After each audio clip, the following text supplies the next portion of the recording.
let the cold and the rain affect you. The tailgating going strong outside Miller Park, as it always is here. The Brewers and the Cubs ready for the second game of this three-game series, the I-94 rivalry, and they are set to go. The Cubs winning last night. Now the Brewers trying to answer. They'll try to do it against Ted Lilly, who makes his season debut against Ken Maka's Milwaukee Brewers.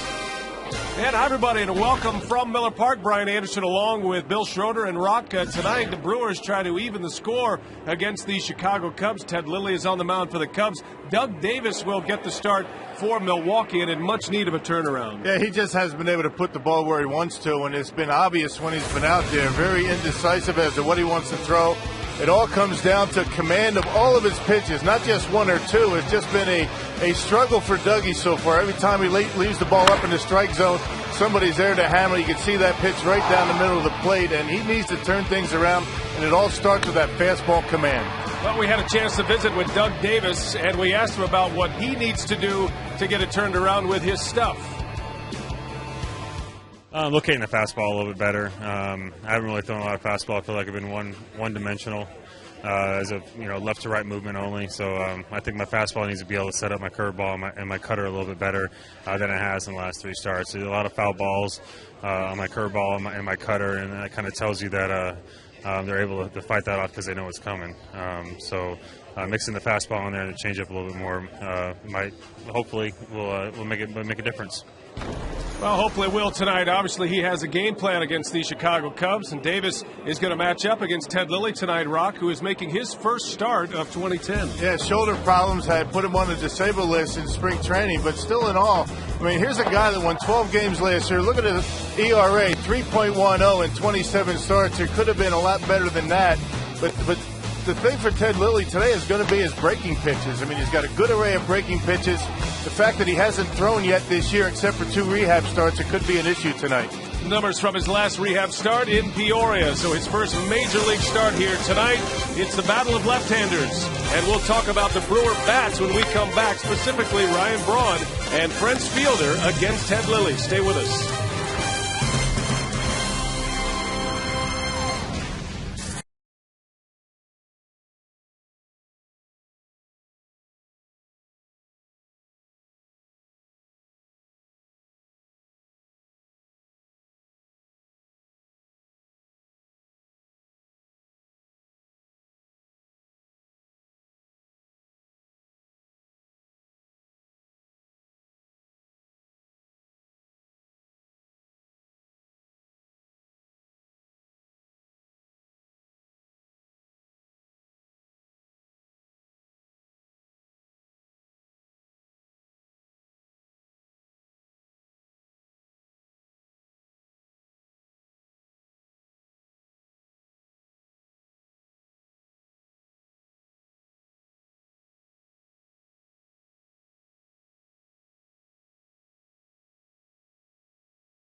Brewers baseball on WMLW is presented by Menards. Save big money on all your home improvement needs at Menards. By Toyota and your Metro Milwaukee Toyota dealers. By Oneida Casino. Get yourself in the game. Play slots, table games, and bingo at Oneida Casino. Fun is our game. And by the Miller Lite aluminum pipe. 4 more ounces of that great Pilsner taste. Still filing in nearly 40,000 here last night and expecting more of the same here tonight as the Brewers get ready to take on the Cubs. And Rock, the left-handed pitching situation for the Brewers has been a mixed bag this year. Brewers had a lot of success against Zach Duke in Pittsburgh, but usually as the Brewers go Prince Fielder and Ryan Braun. Now, Ryan Braun, I mean, he tears up every left-handed pitcher. His numbers in his career have been incredible, and even against certainly Ted Lilly, but anytime this guy makes a mistake on Ryan Braun, it seems like it ends up in his seats. Prince Fielder, another guy, what an improvement he's made over the course of his years with the Brewers against left-handed pitching, taking Lilly to the opposite field, and if they're going to be able to even this series, those two are going to have to come up big. All right, and Up Talk, we're set for Game 2. The lineups and the first pitch coming up next, right here on WMLW.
The Brewers take the field in front of a big crowd here tonight.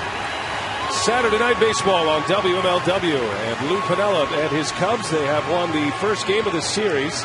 And the Cubs have won 3 of 4 from Milwaukee this year. Lou's batting order brought to you by Toyota. It's Ryan Theriot, Marlon Byrd, and Derek Lee at the top, with Xavier Nady, Aramis Ramirez, and Alfonso Soriano in the middle. Jeff Baker, Giovanni Soto, and Ted Lilly rounded out. Lilly making his first start of the year.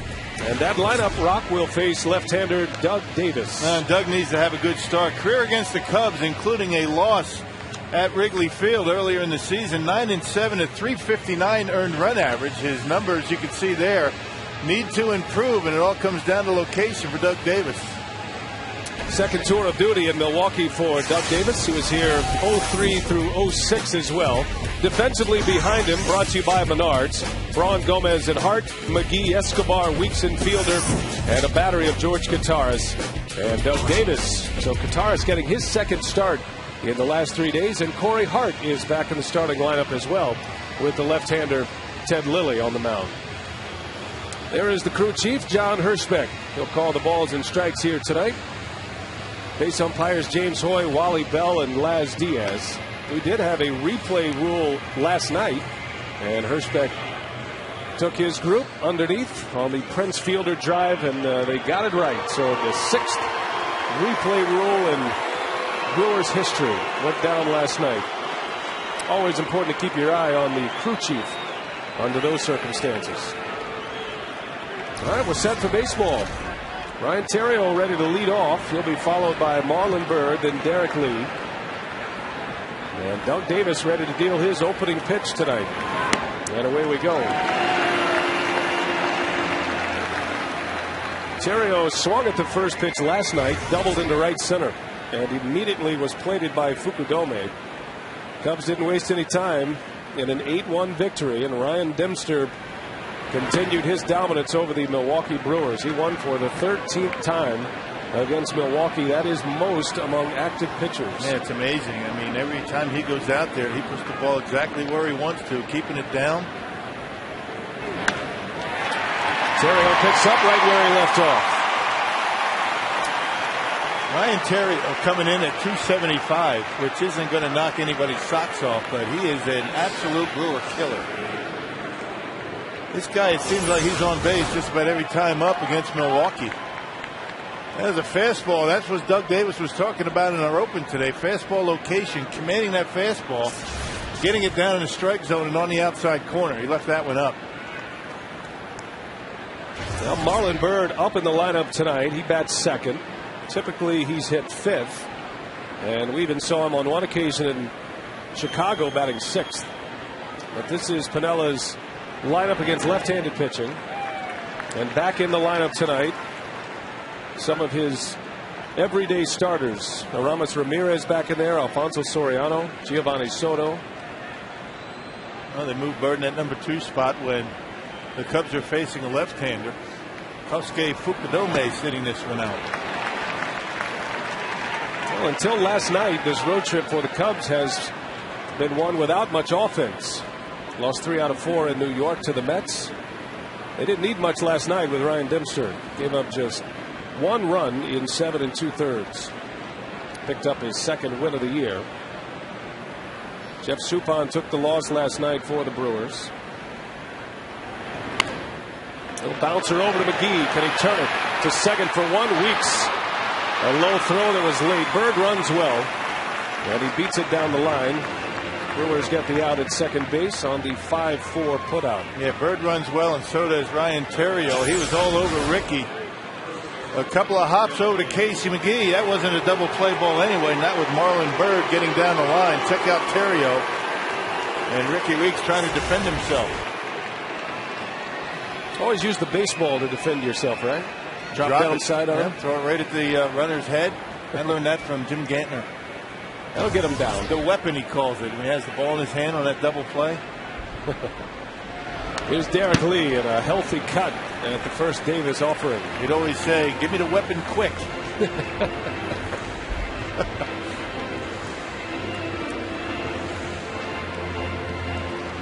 It's amazing how quickly a base runner will hit the deck when they see a baseball coming at him. Right, and where the head goes, the body goes, right? That's exactly right. Well, Derek Lee, always a double play candidate, but he's also always a home run candidate. This guy is one of the best hitters in the league. He's a Gold Glove first baseman. Xavier Nady hits behind Derek Lee tonight, not Aramis Ramirez. 1 ball, 1 strike on Lee. Good breaking ball in there for a strike. Yeah, Doug Davis has had pretty good numbers against Derek Lee. Batting average just above 200, but Lee has 3 home runs off of Doug Davis and 13 strikeouts. Lee was on base 3 times last night, had an infield hit and 2 walks. 1 for 3 at the plate.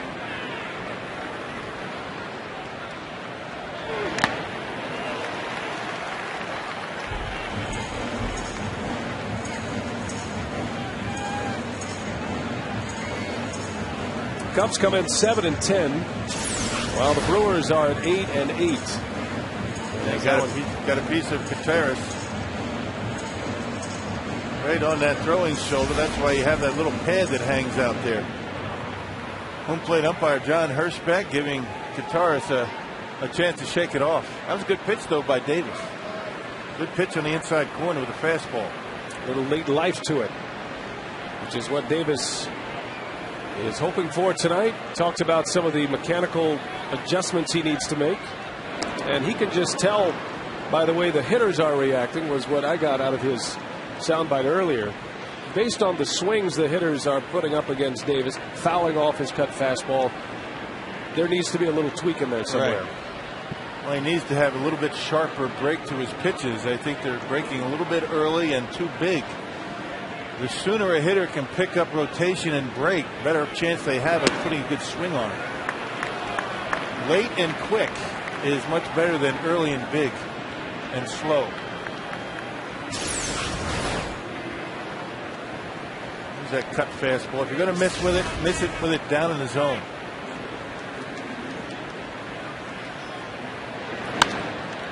Davis knocks it down. He goes to second for one. And Weeks to first, and it's in time! Wow, what a double play that was! It didn't look like the Brewers had a chance, but Ricky Weeks stood in there tough and turns a double play to end the inning. How about this play?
Defensive start for Ken Maka's Brewers, and now the Brewers ready to bat for the first time. Maka's lineup brought to you by Toyota. Ricky Weeks leads off. He'll be followed by Carlos Gomez, then Ryan Braun. Middle of the order is Fielder, McGee, and Hart. And the bottom three for Maka: Escobar, Kataris, and Doug Davis. And that lineup will face left-hander Ted Lilly. Hey, you see the numbers for Ted Lilly in 09. Very good. 12-9 and .310 earned run average. He made 2 rehab starts down in the minor leagues, a combined 11 innings, 4 hits, and only 2 runs, with 13 strikeouts for Lilly. 4th season with the Cubs. Lilly is 34 years of age. And he'll face Ricky Weeks to start this first inning. Well, some kind of play by Ricky Weeks at the second base bag to start a double play. There are not many second basemen that will stand in there and take the punishment for a chance to turn 2. That nerves of steel for Ricky Weeks, but able to turn it. Boy, and I'll tell you, had 2 base runners right on top of him when he got rid of that baseball.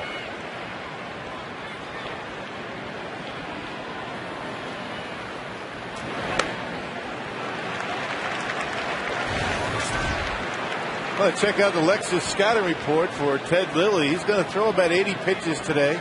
Off-speed location is going to be important for him. His slider, his changeup, and his curveball. And we've talked about Ryan and Prince, a combined 15 for 34. Towering pop-up from Weeks. And Ryan Theriot, when it comes down, will make the catch for out number 1. So 1 out for Lilly. Here's the defense behind Ted Lilly. It's brought to you by Menards. Soriano, Bird, and Nady in the outfield. The infield is Ramirez, Theriot, Baker, and Lee. Giovanni Soto, former Rookie of the Year, behind the plate catching Ted Lilly. Lilly has won 10 or more games in each of the last 7 seasons. And he's just one of 5 left-handers to accomplish that feat. Guys like Mark Burley, CC Sabathia, Johan Santana, and Barry Zito, the only others to accomplish that. High and tight to Gomez. Yikes. Gomez already in the dirt. Well, it wasn't as close as it looked because Gomez was creeping toward first base to try and bunt, and then finally had to get out of the way. So I guess Gomez created that situation himself.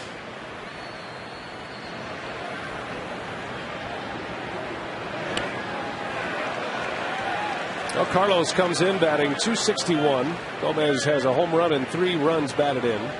He leads his ball club in stolen bases. Gomez is a perfect 6 for 6 in stolen bases this year.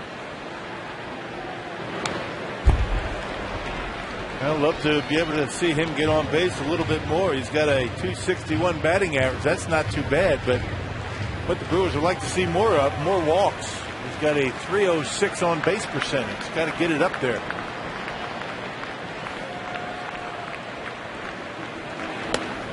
Gomez lays off. So far this year, Gomez has walked just 3 times to go along with 8 strikeouts. He is a free swinger, you could say. And loves the ball inside. You can't throw it inside too far for him to be able to get the barrel of the bat on it. Telling himself to stay in there on that pitch away. Modest 4-game hitting streak going for Gomez. And he pops it up. Might have chased ball 4. Foul territory. It's Terrio again. And 2 outs for Ted Lilly in the first inning.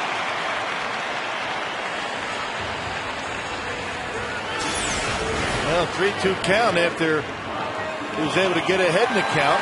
Too close to take with 2 strikes.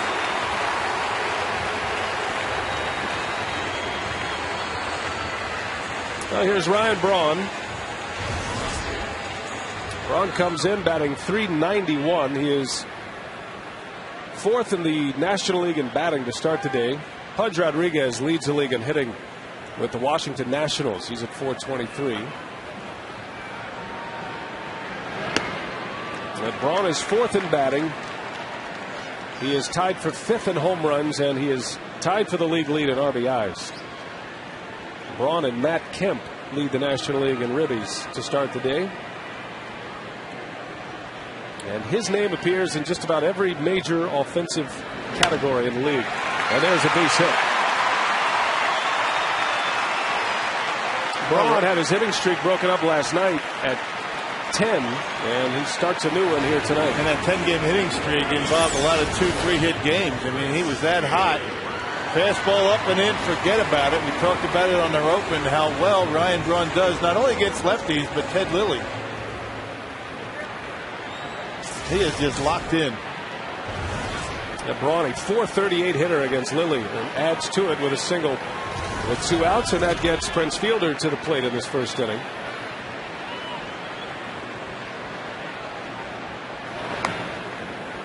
Doug Davis, a scoreless first, allowing a single. Now the Brewers trying to answer. Fielder, a narrow miss last night.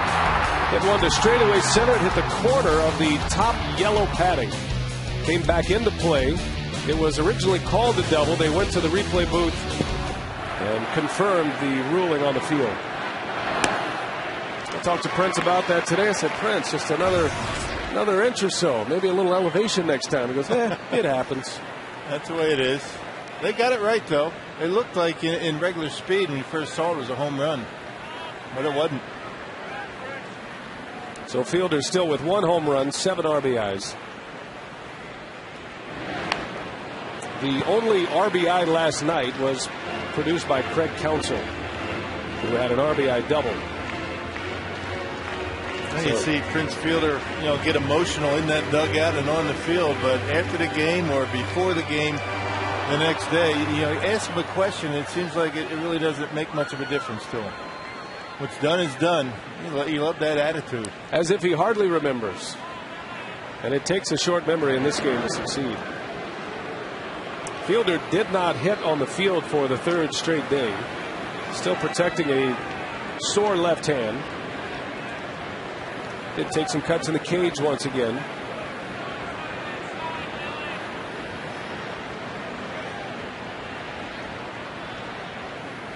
Ball and 2 strikes on Fielder. And Prince fights one off.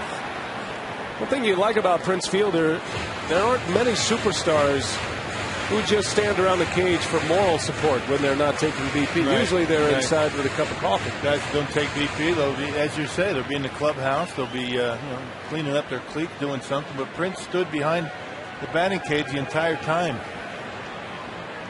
You love it. That's a leader. Talking to the guys and doing his normal bit during BP. He is the energy source during batting practice, which can certainly pay off throughout the course of a long season. Yeah, did you see that move to first base? That was a ball. Where's Bob Davidson when you need him? Yeah. And that one just missed. Boy, close pitch. Watch the front foot of Ted Lilly when he throws over to Ryan Broen. Check it out. It's got to go that way. Which way did it go? I think it looked like it went toward home plate.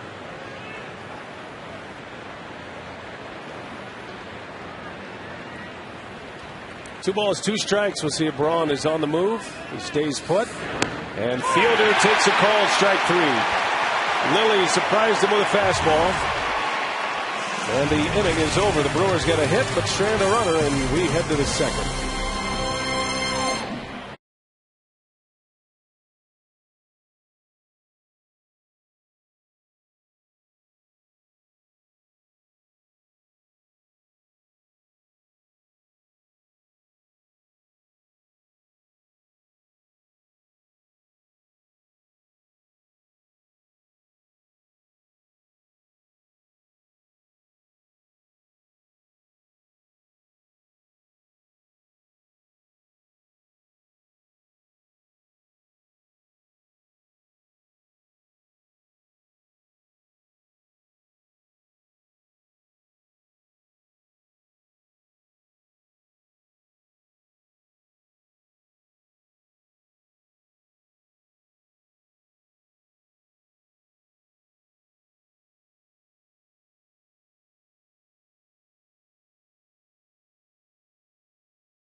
Park, second inning we go. The Cubs coming up against Doug Davis. Xavier Nady will lead off. Nady, Ramirez, and Soriano, middle of the order for Chicago. Now let's check out the Lexus scouting report for Doug Davis. He said it himself. Fastball command, particularly away, to establish that cut fastball that's very effective against right-handers. And got to get ahead in the count. That's something he hasn't done a very good job of in his first 3 starts. Get strike 1 and go from there.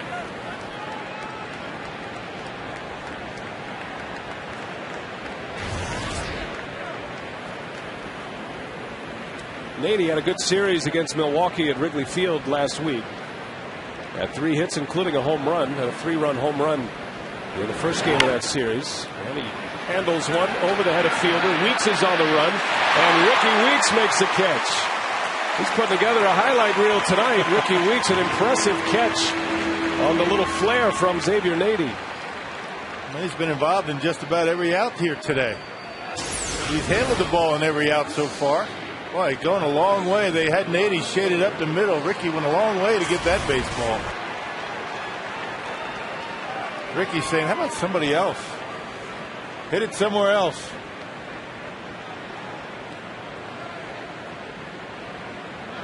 Here's Aramis Ramirez now with one away.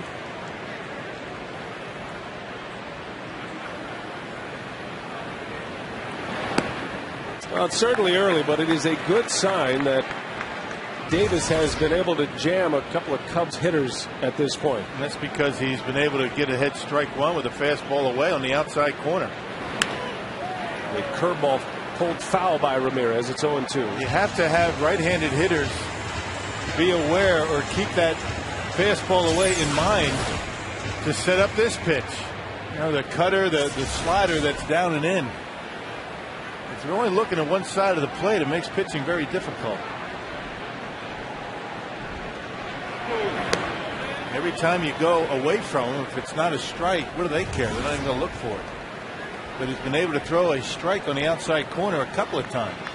And that's the telling stat. First 5 batters he's faced, he's been ahead 0-1 to 4 of them.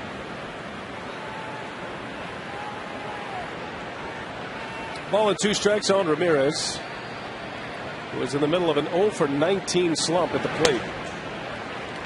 A hitter who is searching right now, and Lou Piniella gave Ramirez 2 days off from the starting lineup. He did pinch hit in New York 2 days ago, but didn't see him last night.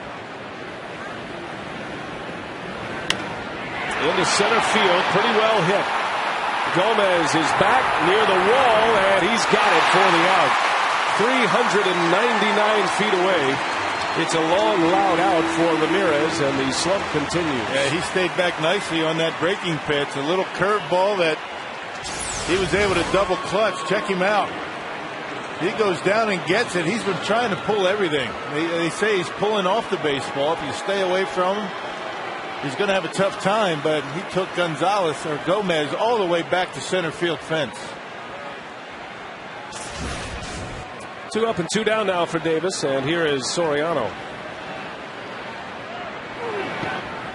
It would be an understatement to say that Alfonso Soriano has been a lightning rod of controversy in Chicago. But at the end of the day, at this point, Soriano is hitting. Got a .308 batting average, 2 home runs. He's driven in 6. His on-base percentage is near .360. It's not what he's doing at the plate that has the Cubs and Cubs fans so frustrated. It's what he's doing on the base paths and in left field. McGee picks it up, spins and fires, and a good play. Casey McGee. A nice play to win the inning. Some sparkling defense already in this game.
A wet, cool night in Milwaukee. Great to have the roof.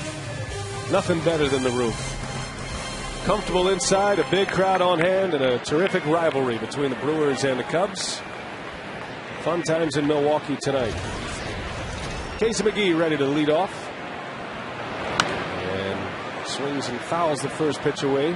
It's always a special series for Casey McGee when the Brewers play the Cubs. He came up in the Cubs organization, was taken off their roster. Lou Piniella and company trying to sneak McGee across the waiver wire. The Brewers snatched him up prior to last season, and of course he had a huge season in 09, his first big league season. He made a run at Rookie of the Year last year. And after Ramos Ramirez got hurt, separated his shoulder here in Milwaukee, Lou Piniella very sorry that the Cubs let him go. Tremendous year last year. You know, you talk to Casey about, does it mean anything more to play the Cubs? He doesn't really say much about it, but you got to believe it does. It was a good break for him, though. Now, when Ricky Weeks was injured and required surgery that ended his season, as McGee lines one to left, and that is going to get by Soriano. It's to the wall. McGee is on his way to second. A stand-up double for Casey McGee to start the second inning.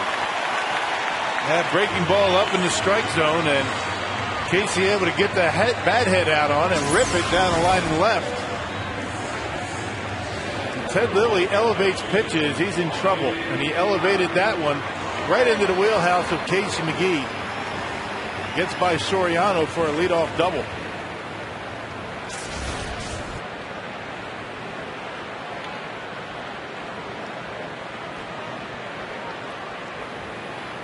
Double number 7 for McGee. That's among league leaders. He's just 2 off the National League lead.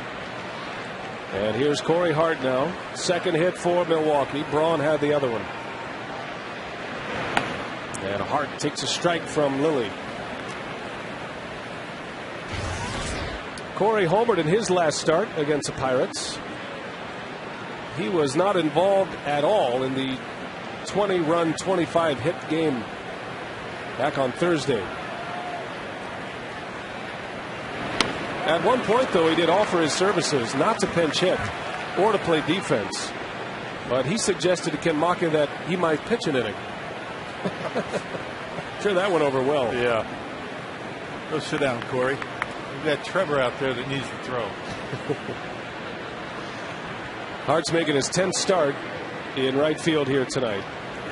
And this is game number 17 for Milwaukee.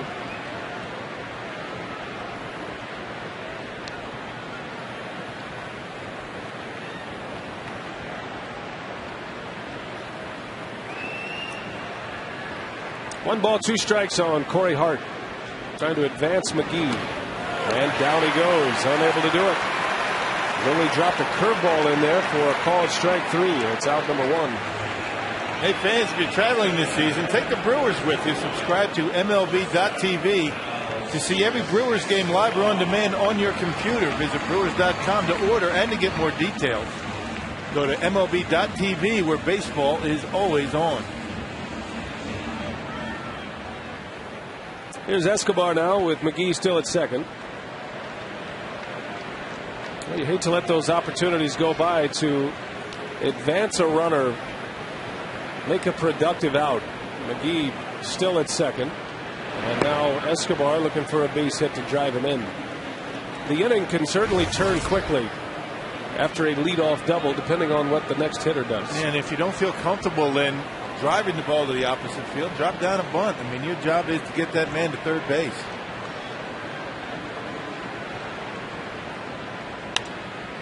Little soft fly ball into center. And Bird makes a catch.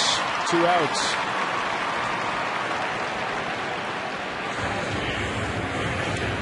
So 2 gone, and here comes George Gutierrez, making his second start in the last 3 games.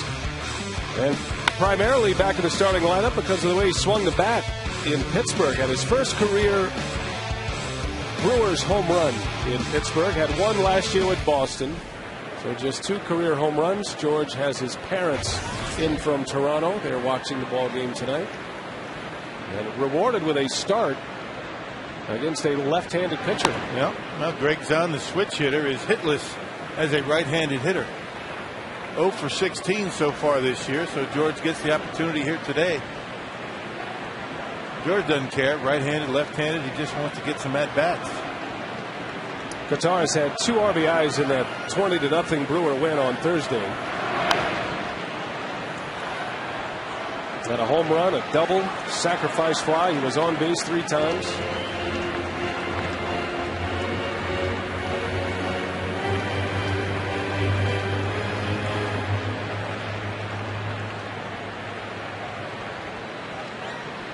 McGee still at second, now 2 outs. Base open at first, and the pitcher spot is next. Wondering how aggressive Lilly will be with Kotaras. Hey, here's a guy that has done a good job with his situational hitting in 7 games. He's driven in 5 runs, and 3 of those RBIs have come on ground outs or sac flies. Putting the ball in play when you have to. He's in a hitter's count, the 2-1. Little bouncer over to Lee. Lilly covers, and the side retired. So they went after Kotaras, and Lilly gets out of it despite a leadoff double.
Score, and a reminder that Monday's Brewers-Pirates game has been added to the WMLW schedule.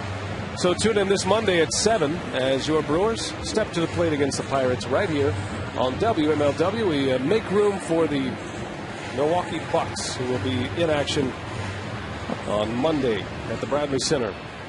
Zach Duke on the mound for the Pirates. On Monday, first game of that series, the Brewers will counter with Giovanni Gallardo. That'll be a rematch of a game from last week, which Gallardo beat Zach Duke and the Pirates 8-1. I beg your pardon, 8-0. That one is ripped by Jeff Baker. Over the head of Braun, off the wall. And Jeff Baker is into second base with a double. Boy, that duo of second basemen for the Cubs have really done a number on Milwaukee. Mike Fontenot, the left-handed hitter, and Jeff Baker. Here's another guy that seems every time he gets a start against Milwaukee, he puts up some pretty good numbers.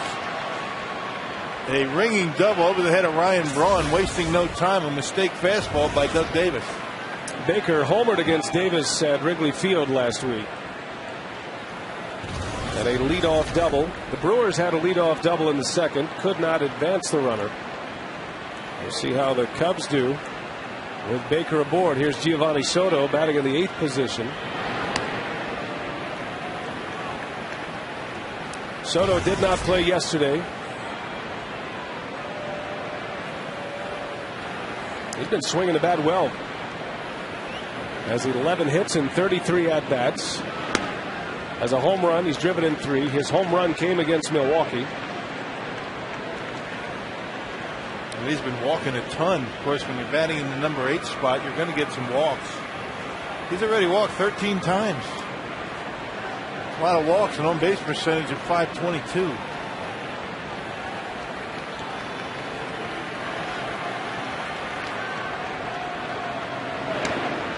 Now, all those walks have added to a consecutive games streak for Giovanni Soto.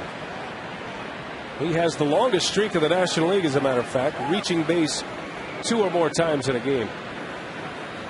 He's at 7. And Davis puts one on the corner for strike 2.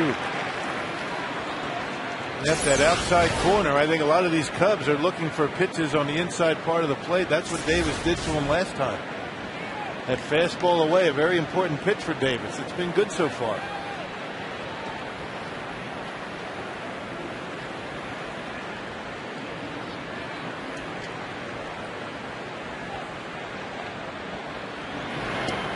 And he struck him out. 72-mile-an-hour curveball from Doug Davis. His first strikeout. This is just like the Brewers. The Cubs not able to advance their leadoff double to third base. That was a good pitching sequence by Doug Davis that time. Outstanding curveball down in the strike zone. CBS 58 News always has your most important news and your full, complete first alert weather all in the first 10 minutes. Tonight at 10. Turn to CBS 58's 10 at 10 News. Here is Ted Lilly. Cubs pitcher up there with a runner at second. They were talking about Lilly's last start, which was a rehab start in Peoria in the Midwest League, single A. So he pitched 7 innings, right? He struck out 9, but he also got a hit. Yeah. And when he got on base, he tried to steal second. And here's a guy who just had shoulder surgery this past offseason. That's why he wasn't pitching in the big leagues yet. Not only did he try to steal second, he went head first. Yeah, that's tough on anybody's shoulder, let alone a guy that has just had some problems. That was Monday in Peoria. And Doug Davis strikes him out quickly. So far, Doug Davis, a completely different pitcher than what we've seen his first 3 starts. He's got some crispness to his pitches. He's been able to put them on the corners and keep it down the strike zone. He was catching a lot of the plate in his first 3 starts. And it seems as though, too, that he's working a little bit quicker. I mean, for Doug Davis. All relative, but I think you're right. There's a little more pace to his game. Maybe that's a result of him feeling well, him feeling good about the crispness of his pitches, as you mentioned. Maybe a little talking to from Ken Maka, Rick Peterson, who knows? Doug's never going to be a quick worker, but it seems like he's quickening it up just a bit. Quickening it up just a bit. I'll say it again. Nice.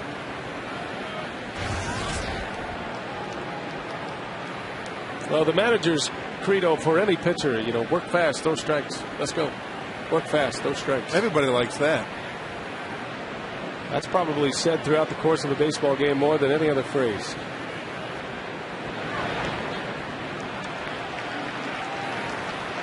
Well, Davis falling behind Ryan Theriot.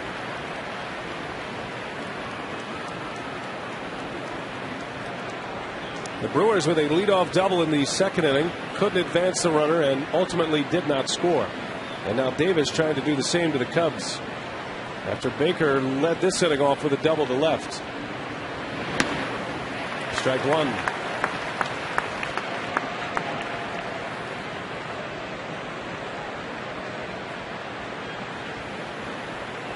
Baker's still at second. Theriot singled off Davis in the first. He's a good opposite field hitter.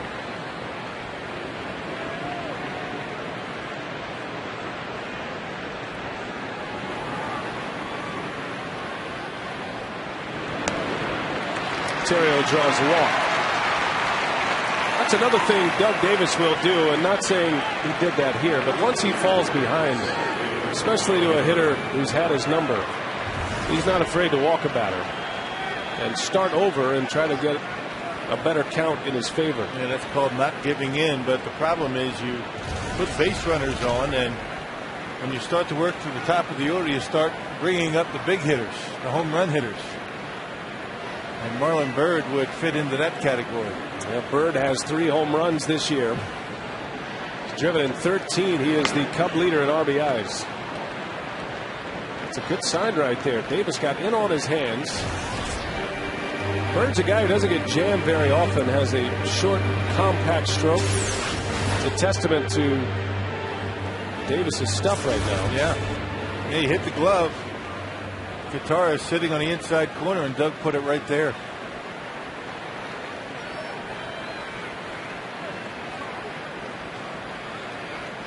Marlon Byrd among league leaders in hits to start the day. He's 10th with 21 safeties this year. Ryan Braun leads that category, by the way, now at 26. Braun and Martin Prado of the Atlanta Braves at the top of the National League. Back to his conventional skips. That's what an offer will do for you. Byrd with a base hit, hit well. Baker is going to try to score. Braun's throw to the plate is late, and Marlon Byrd drives in the first run of the game. 14 RBIs for Marlon Byrd, and it's a 1-0 Cubs lead. Nice short stroke, not a whole lot of movement with that front foot. He just picks the heel up, stays on balance, and once it got by Escobar, Jeff Baker scores easily. Ryan Braun playing relatively deep, like he should, with Marlon Byrd at the plate. No chance to get him at home plate. So the Cubs do what the Brewers could not, and they lead 1-0, plating a leadoff double. And now Davis has to deal with Derek Lee. 2 on with 2 out. Cubs have 3 hits, 2 of them in this inning.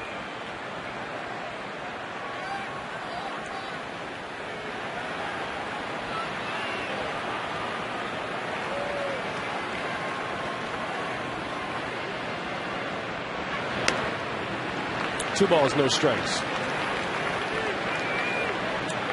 Lee bounced into a double play his last time up. He hit a shot back up the middle. Davis knocked it down and then started a 1-4-3 double play. And Ricky Weeks was the key component in that double play to win the inning.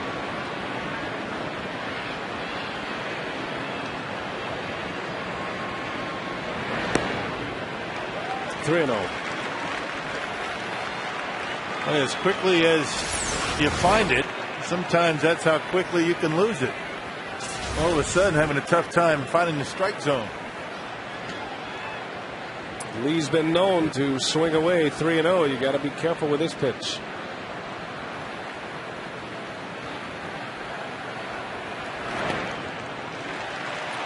So Lee is aboard and the bases are loaded.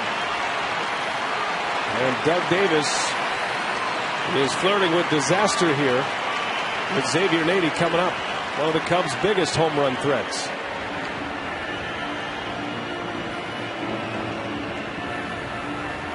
Kataras is out there. He'll be joined by Rick Peterson. Brewers pitching coach is on his way. Last time up, Xavier Nady popped out to second base on a pretty good fastball in the inside corner. Nady led off the second inning. Nady, very good opposite field hitter. He goes gap to gap.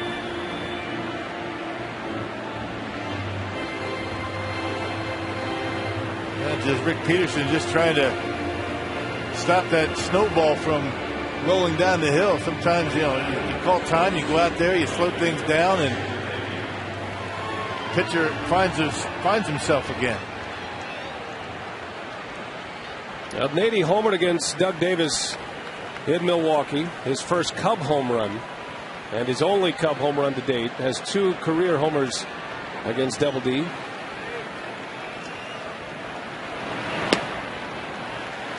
And Davis falls behind. So as Rock pointed out, getting ahead of hitters the first 2 innings, ahead of 4 of the first 5. That has not been the case here in the third.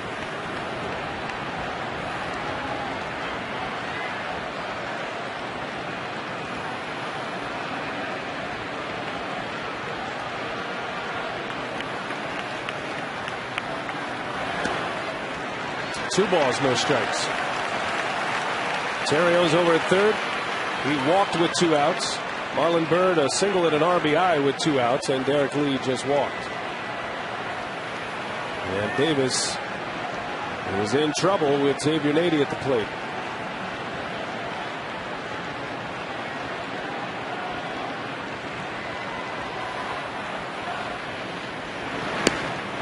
Three and all. More.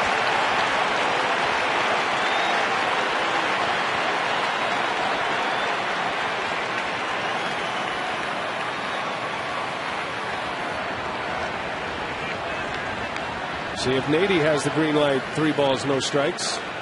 Davis forced to put one right down the middle. 3-1.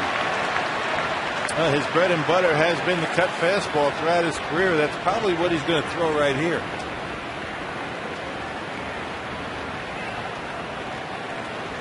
Well, a high stress pitch coming early for Doug Davis tonight. 2 outs in the third, bases loaded, and the 3-1, and Nady fouls it away. Doug Davis right back in the count. Right back inside on the 3-1 pitch. Left it out over the plate, but Nady jammed himself. Doug got away with one there.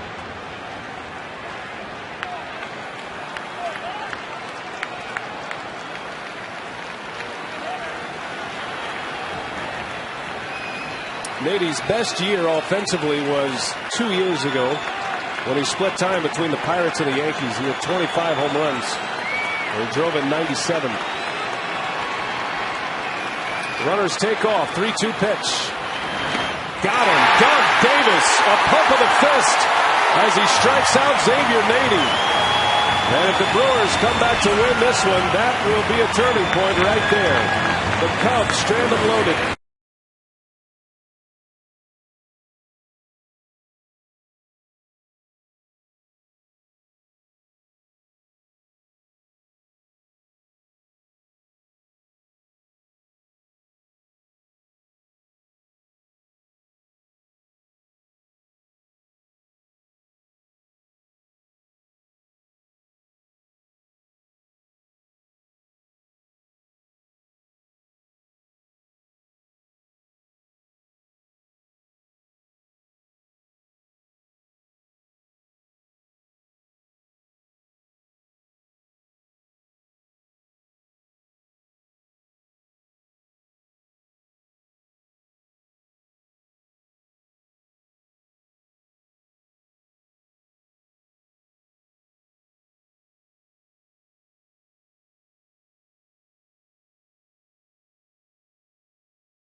Nady, the Chicago cleanup hitter. And just 1 run is in as Ted Lilly is back to work facing Doug Davis to start the 3rd inning. Davis, although he throws left, he bats right, which is why he wears that protective brace on his elbow. That's his pitching elbow. Ryan Theriot will make the play for out number 1. Well, so far for Ted Lilly, he's surrendered just 2 hits in his first game of the season. After a rehab start on Monday, Lilly with 2 strikeouts. He got Fielder and Corey Hart both looking. And a pitch count right now that is at 33. His command is good early. Yeah, the concern when you come back after that long layoff, even after a couple of rehab starts, is leaving off-speed pitches up in the strike zone. He's left a couple of them up, but it's been pretty good so far. His fastballs have been down and on the corners.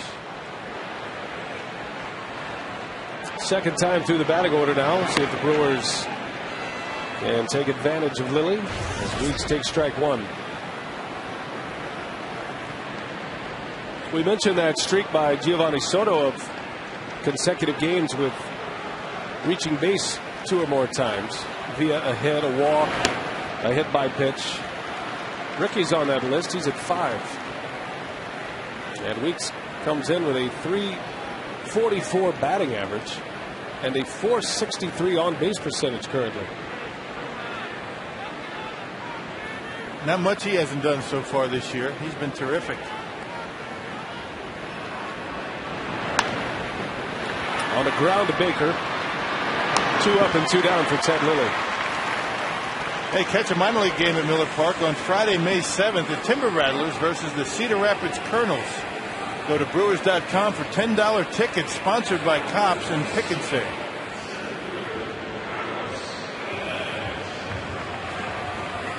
Two going for Carlos Gomez. He popped up to the shortstop in foul territory his last time up.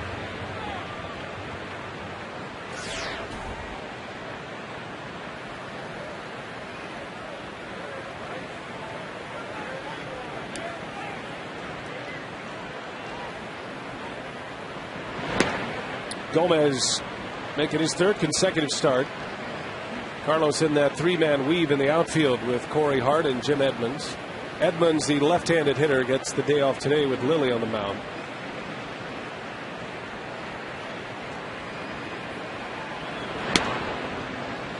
Brewers will see some left-handers the next few days. Randy Wells, a right-hander tomorrow, but then Zach Duke on Monday for the Pirates, a left-handed pitcher.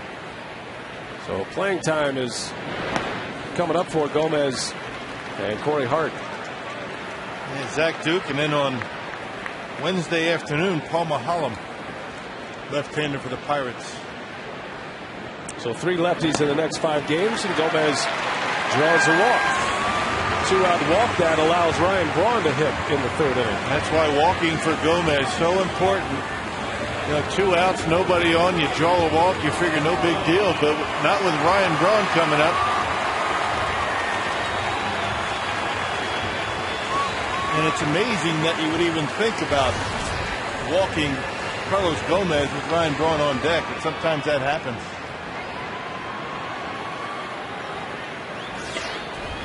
Braun singled in the 1st inning, hit one sharply to left. Interesting matchup here with Gomez and Ted Lilly. Ted Lilly with a decent move over to first base.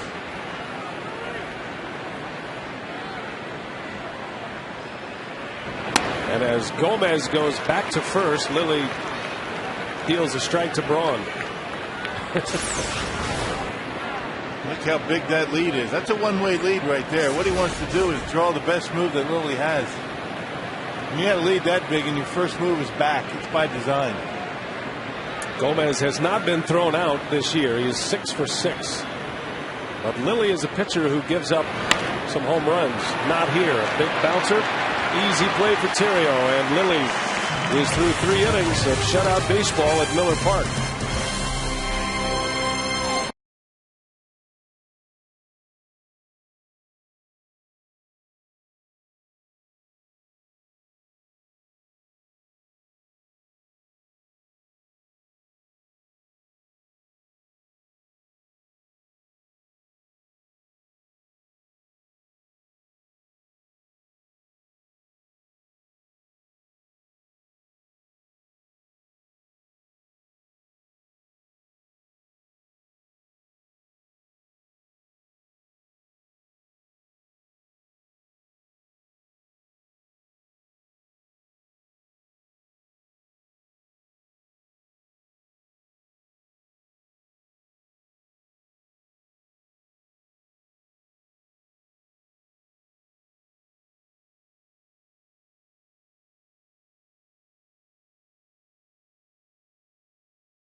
Will be honored at the 2010 All-Star Game in Anaheim. To nominate, go to peopleallstars.com.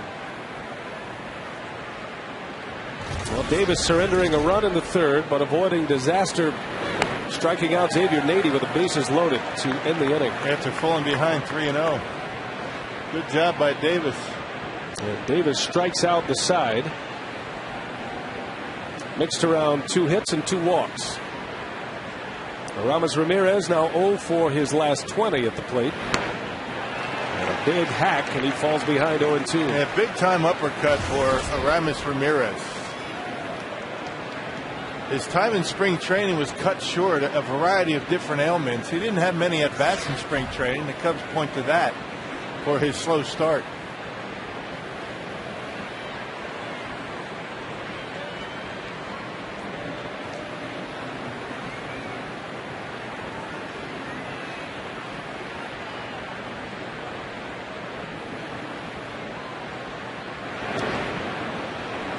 Not a bad idea. See if a struggling hitter will make his mind up to swing. Anytime you see a hitter going up there, pulling that front shoulder like that, don't mess around inside. Just pound the outside corner, make him or force him to use the opposite field. And with the swing that he's put together so far tonight, that's a tough thing. Here they come, though. Got in there, and it stays at a ball and 2 strikes. He doesn't get cheated. That's not a 2-strike approach right there. Subway trivia tonight. On this date in '98, which player hit a home run in his first game as a Brewer? 1998. On this date. What is today? April 24th? 24th. Pop up from Ramirez. And Gomez will make the catch for the out. Lead out here in the 4th. Doug Davis.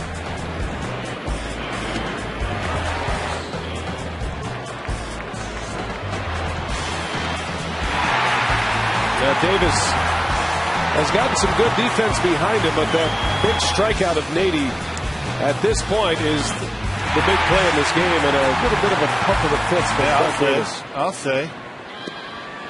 Pump of the fist, that's minimum. How about cartwheels? A backdoor cut fastball in the outside corner to get Nady. Nice pitch. He was doing cartwheels in his mind, is what you mean. The normally reserved Doug Davis. That's about as much emotion as you'll see out of Doug Davis right there. That's right. He's a man who's been through a lot. He is a cancer survivor. Thyroid cancer a couple of seasons back. Actually came back and pitched that year. Snapped a long string for Davis with at least 30 starts, but Davis still made 26 starts that season after the thyroid cancer surgery. He's had a nice career. He really has. You know, a record around 500. Put together some nice seasons. And has always said that he loves being back in Milwaukee. Soriano to right, and that's playable for Hart. The team that allowed him to resurrect his career. Pretty much going nowhere with the Texas Rangers, Toronto Blue Jays, and Mike Maddox and the Brewers turned things around for him. Still gives the former Brewer pitching coach a lot of credit for the cut fastball and the use of the cut fastball. Mike Maddox now in Texas. And ironically enough, Davis came from the Rangers to the Brewers.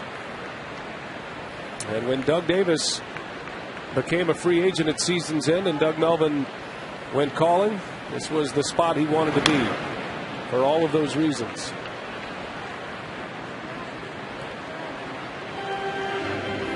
Now the Brewers made 3 key pickups in the offseason on the pitching front with Doug Davis, Randy Wolf, and in the bullpen with LaTroy Hawkins.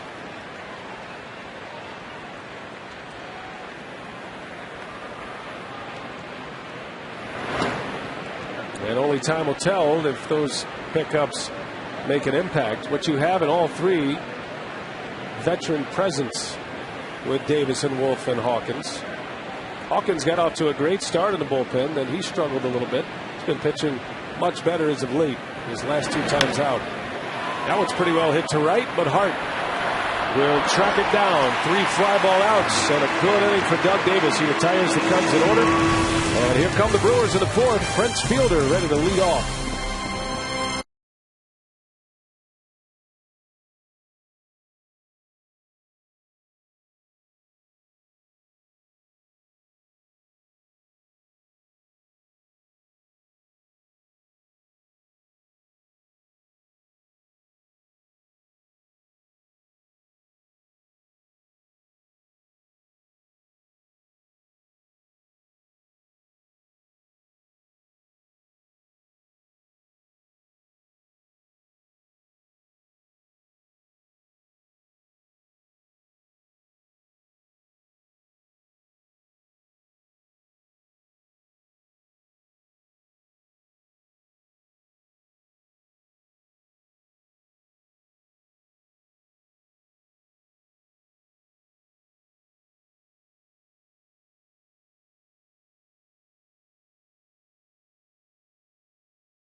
But Doug Davis stranded the bases loaded. He struck out the side, and the Cubs have a 1-0 lead.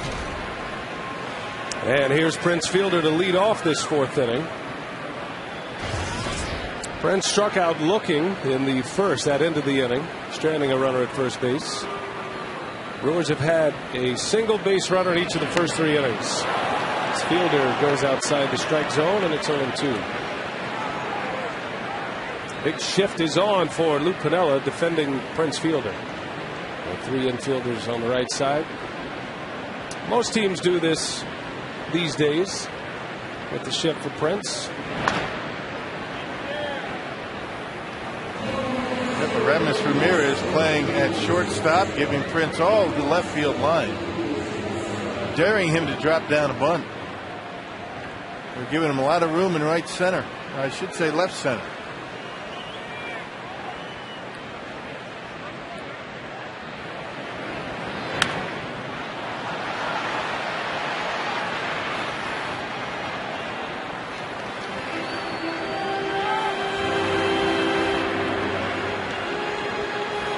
With 7 RBIs.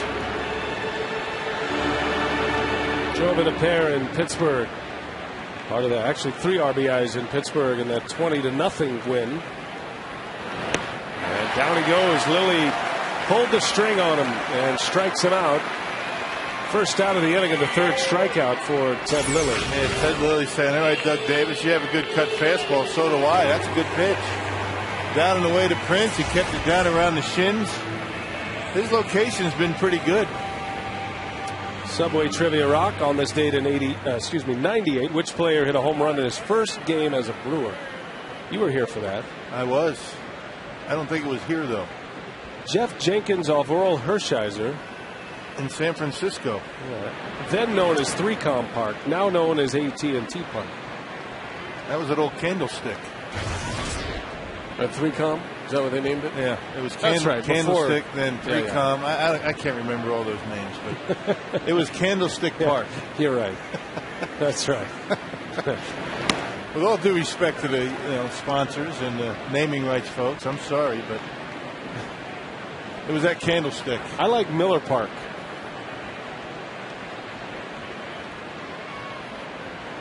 You can't forget that. No, that's easy to remember. That's easy. It's been that way from day one, 2001. This is Florida. That ballpark in Florida has been named the most. Well, it certainly has. And isn't it? It's now named after a beer product. I think it's Landshark Stadium. Right. That's right. Yeah. Joe Robbie, pro player, Dolphin Stadium. Right. They're going to have a new ballpark in Florida for the 2012 season, which will be great. Just got to be patient. Casey sends one high in the air to left. Soriano with the little skip makes a catch for the out. Oh, I just missed that one. Not much.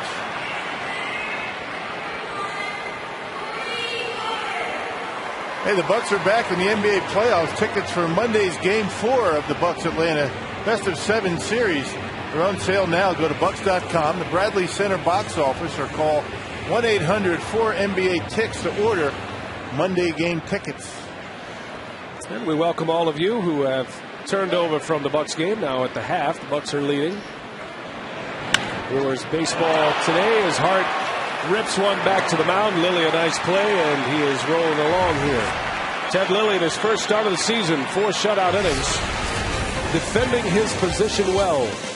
1-0 Cubs. We're on.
Just visit Brewers.com, download the entry form, and your kids could score for excellence with the Brewers. Doug Davis back on the mound. We start the 5th inning at Miller Park. 1-0. The Cubs lead it. Ted Lilly is pitching well. He's got a shutout through 4. Davis surrendered the run in the 3rd inning, but did leave the bases loaded by striking out Xavier Nady. Got Soto up, Lilly next, and into the top of the order.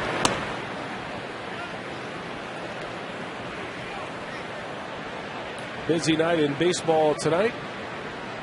The streaking San Diego Padres becoming the story in the National League right now. Slow roller out to McGee. And he makes a play. So Soto is retired. Good play by Casey McGee. And 1 out in this 5th inning. Well, Casey's been doing a nice job on this play. This is about as routine as it gets, but a play that gave him a lot of trouble last year with those bad knees. Wasn't so much getting the ground ball, it was setting himself with his lower body and making a throw. That was giving him problems last year. Here's Ted Lilly. So, Rock, the Padres shut out the Reds today, 5-0. And their winning streak is now 8 games. San Diego was 3-6 to start the year. Now they're 11-6. They're in first place in the National League West. They got a combined shutout today from LeBlanc, Gregerson, and Mujica. Not exactly household names. Yeah, they got some big-time arms on that pitching staff. I remember them from last year. They can bring it, those guys. Yeah, San Diego in first place, and the Dodgers tied for last. Of course, it's early. It's early. Dodgers 7-9, 3 games behind the Padres. Dodgers 3-7 away from Dodger Stadium so far, and without Manny Ramirez. Now Ramirez placed on the disabled list with a calf strain. The Dodgers lead the National League in batting as a team. They are ahead of the Brewers. Milwaukee is second. As a team, the Dodgers are batting .302. And still, they're 7-9. As Lilly strikes out, Gutierrez will secure it at first for out number 2. Just goes to show you what offense will do for them. Yeah, well, the Dodgers are way down in the standings as far as pitching goes. They're always in the top 5. Dodgers, a team earned run average of 5.46. That's a lot at Dodger Stadium. And for the Dodgers. That and the fact that they're last in defense. They've committed 18 errors. Dodgers did win today. They won in 13 innings against the Nationals, 4-3. And are now 8-9. Nationals have been a good story. They're at 500 now, 9-9. And I think everybody's anxiously awaiting the arrival of Steven Strasburg, who is pitching well for Harrisburg in AA in the Eastern League right now. I think the Nationals just want Strasburg to go to the minor leagues and learn how to control the game a little bit. You know, it's more than just throwing the baseball. It's setting up hitters, controlling the running game.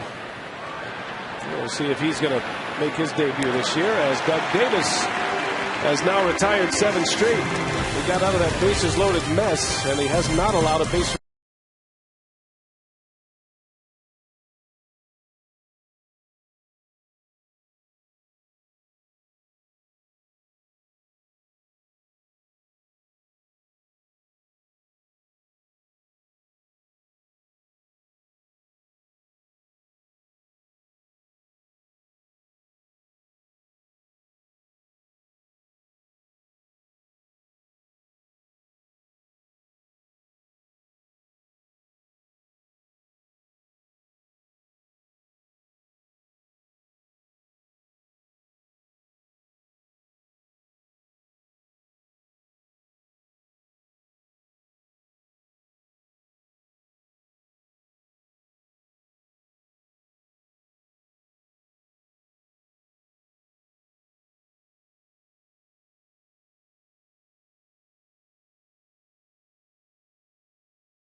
On some seats, Clement's hot dogs and small Pepsi products are just $1 each, Rob. Just $1. For tickets, call 414-902-4000 or visit Brewers.com. Have a good night for $10. Here's Escobar to lead off.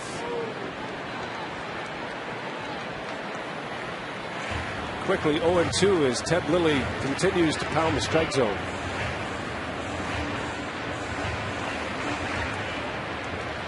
Escobar flew out to center field his last time up. He's 0 for 1. Back up the middle. That'll go for a base hit. So Alcides Escobar is aboard. Escobar bumped up a notch in the lineup here tonight. Normally he hits 8th, but hit 7th tonight, giving Kataris a chance. Every time Ted Lilly makes a mistake with that breaking pitch, it seems like the Brewers able to take advantage of it. That was a hanger, left it up and in, and Escobar able to shoot it back to center field.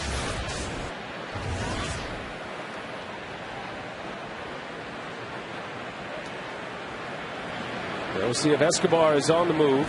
He stole 42 bases a year ago in AAA.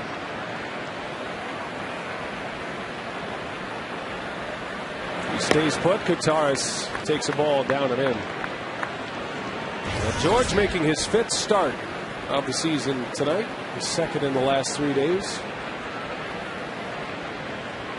Brewers picked him up from the Boston Red Sox. Doug Melvin hoping he'll be the Casey McGee of 2010. They claimed him off waivers from Boston. Kataris was Tim Wakefield's personal catcher last year. He had to chase that knuckleball around last season. Yeah, that's tough duty. Even when you're an everyday catcher, that's not easy to do. But when you're in there for just maybe once or twice a week, not easy. There's Greg Zahn, the everyday catcher for the Brewers. 2 balls and a strike. Be a good running situation for Escobar if he can get a jump. There's Ted Lilly with a decent move over at first base. Good hit and run count right here. Lefty versus lefty. You figure Lilly's going to want to throw a strike here.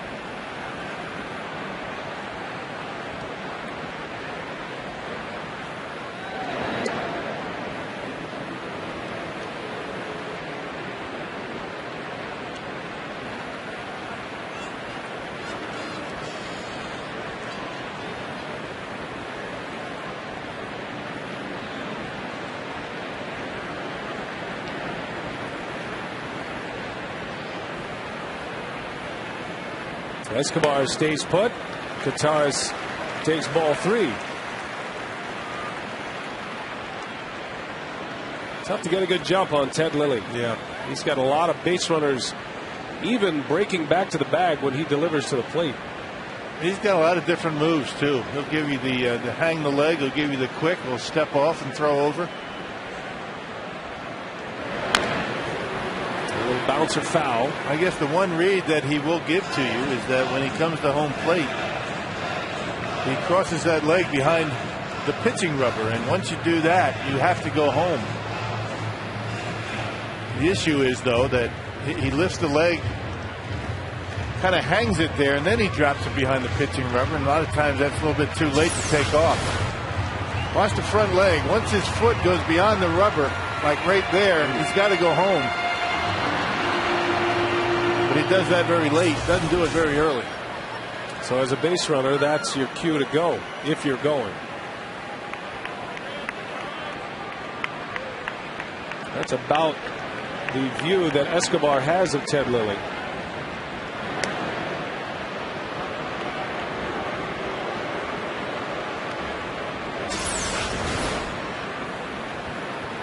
Now you hang the leg up there, and all of a sudden he goes to first base.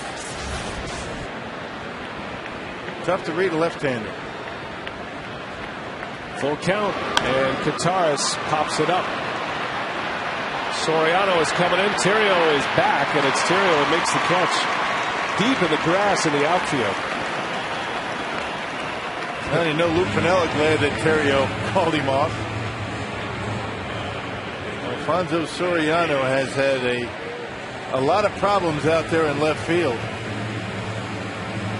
Anytime he can have Terrio get him, he will let him do it. Lou Piniella says to Ryan Terrio, did you see Bad News Bears? You remember Kelly Leak? Okay, you be Kelly Leak. Any ball hit to left field. Doug Davis drops down a good bunt. The only play is first. Escobar made him think about it. A sacrifice bunt for Davis. And now 2 outs, a runner in scoring position for Ricky Weeks.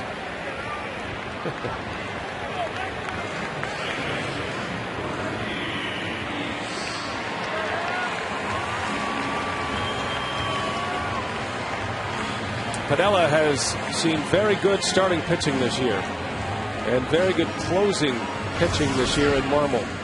The bullpen has been shaky, but his starters have been outstanding, with the exception of Zambrano, which is why Zambrano is now in the bullpen and likely to pitch here tonight.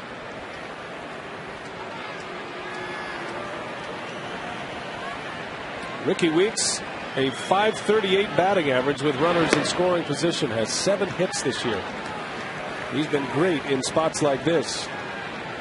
And Marlon Byrd playing awfully shallow out there in center field for Ricky Weeks. Everybody else very deep, but Marlon Byrd relatively shallow out there.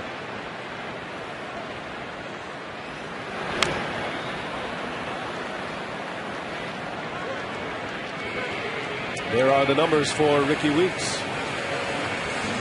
Driven in 9 runs. He's walked 5 times. Weeks leads the ball club in walks at this point. Ricky has walked 10 times this year, which has contributed to that .457 on base percentage.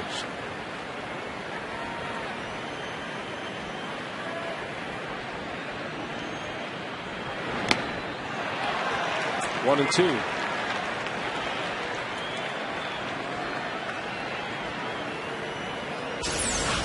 That took a little off, only 80 miles an hour, but off the outside corner. Not sure what that was. I don't think it was a changeup. Just took a little off.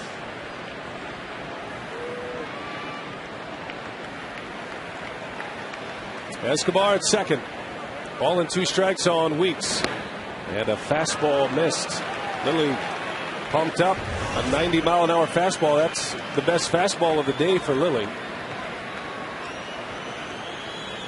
65 pitches. He's on a pitch count here tonight in his first start of the year of around 80 to 85. 2-2. 1-0 Cubs here in the bottom of the 5th. 3 balls, 2 strikes.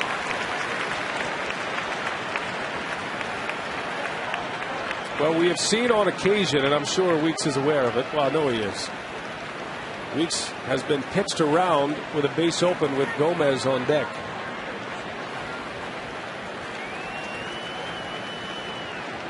Pitchers in RBI spots preferring to face Gomez rather than Weeks. See what Lilly does here at 3-2.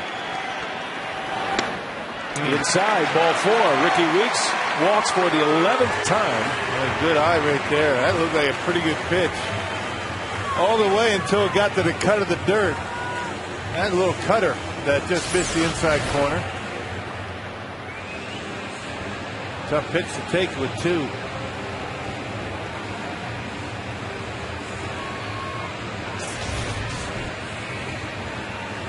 And Larry Rothschild is out on orders from Piniella. And first walk of the night for Ted Lilly. Cubs bullpen checking the batting order. Brewers are in the heart of it here. If Gomez can reach, Ryan Braun would bat.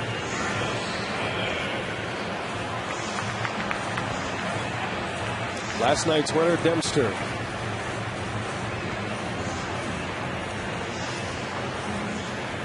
So now the Brewers have their big moment so far.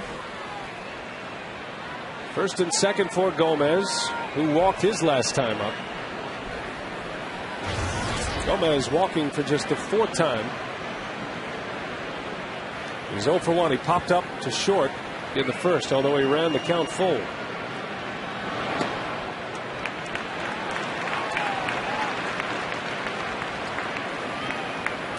Carlos Gomez's lone home run came on opening day right here at Miller Park. He hammered one to left field, up on the Lowe's level above the Friday's Grill. Not a home run hitter. 2 balls, no strikes. But he has home run power. That's the thing. You watch him in batting practice, he can hit him a long way. And Lilly makes a mistake middle in. Can knock one out of here. A 2-0 count, you got to be thinking that if you're Gomez, at least 1 pitch. 2-men aboard. Good speed on the bags. And Gomez swings away, fouls it off. It's 2-1. A 2-0 slider. A little over aggressive by Carlos. That's ball 3. Got to do anything you can to get Ryan Braun to the plate in this inning. Might have been a good time to take one. Gomez into left center. Soriano is over. And he's got it for the out. The Brewers lead Braun in the on-deck circle. And Strand 2. 1-0. Cubs still lead it.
That great Pilsner taste.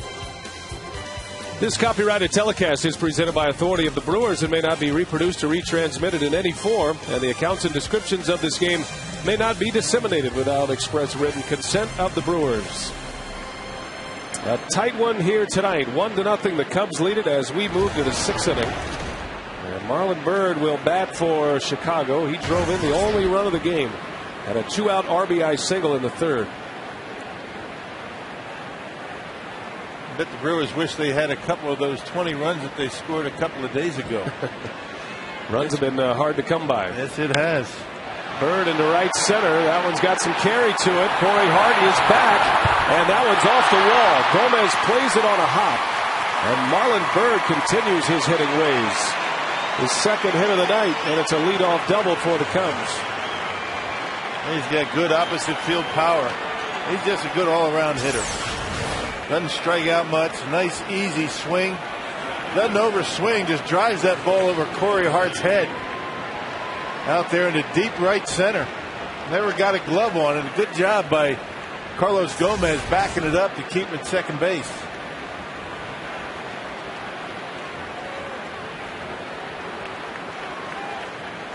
.32-year-old Marlon Byrd in his first year as a Cub.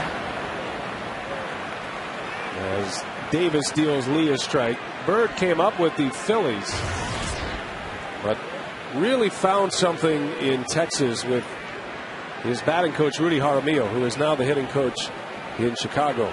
It's amazing how much power you can generate when really you're not moving much of your feet.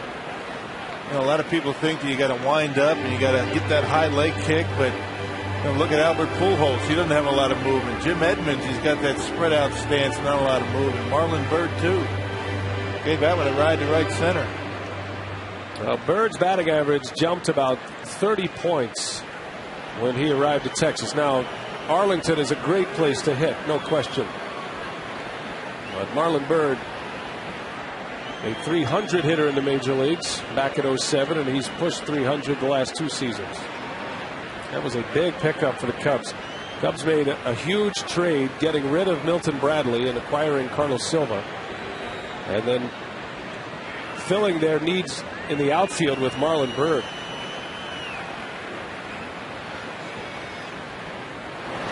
Yeah, they've had a tough time coming up with a center fielder for a couple of years. They figured Felix P.A. he was going to be the guy. And a number of different players out there. Corey Patterson in his early days in the big leagues. They might have found one, at least for a few years. 1 ball, 2 strikes on Lee. Doesn't bite, and it's 2-2. Well, the 3rd inning, Davis ran into trouble, but he managed to only allow the 1 run. After stranding the bases loaded, he's been pretty efficient in every other inning but the 3rd. Yeah, pitch count's in pretty good shape, though. Dangerous hitter at the plate as Lee swings and misses. Down he goes on strikes. A good curveball that time, down in the strike zone, just where you want it with 2 strikes. Perfect. Hits the dirt as it gets to Kataris at home plate. 5th strikeout for Davis. Our Miller Lite What's on Tap back on Fox Sports Wisconsin tomorrow, a matinee. And then the Pirates come to town Monday. And again, a programming note, WMLW is the broadcaster on Monday. Tuesday, we're back on Fox Sports Wisconsin. 6-game homestand, and all the Brewers are headed west Wednesday night after the game against the Pirates. So it is early, but it is also a point of the schedule the Brewers would like to take advantage. Their next trip is through San Diego, Los Angeles, and Arizona. It's a 3-city trip. And a 10-game road trip in all. Runner takes off, Bird, and that one's driven to right. Playable for Hart. Bird retreats, and he's back easily. That Bird had that one stolen. On a fly ball out by Nady and 2 outs. There's the schedule, Rock. The Brewers back on another long road trip for the second road trip of the season beginning Thursday. How about this homestand, huh? That's some pretty good teams going to be rolling into Miller Park. Not until May. The Braves and the Phillies. Get a chance to see Hayward. Looking forward to seeing him. That young kid, that left-handed hitter. Be a matchup of 2 of the top rookies out of the game, Jason Hayward and Alcides Escobar. 2 men are out for Aramis Ramirez.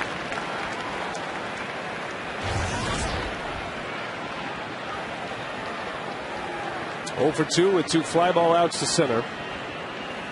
In the 2nd inning, he sent Gomez back to the wall.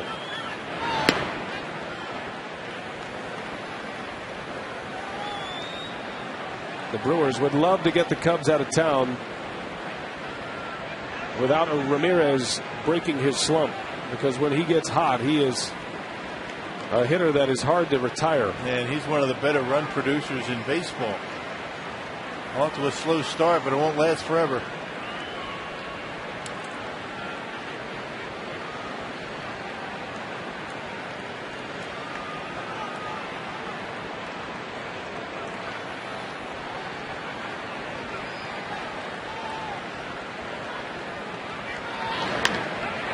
A slicer, and Meeks can't make the play. Bird's going to score. And Ramirez makes it 2-0. Another 2-out RBI hit for the Cubs. Ramirez snaps his hitless streak at 21 at the wrong time for Doug Davis. Yeah, not a bad pitch by Davis. A little cue shot off the end of the bat. That was great location, down and away. Wasn't even a strike. Aramis Ramirez with those long arms able to get the end of the bat on it and dump it over Ricky's head, and another run. Another 2-out RBI. Not much you can do about that. That was a good pitch. 2-0 Cubs here with 2 outs in the 6th. And here's Soriano.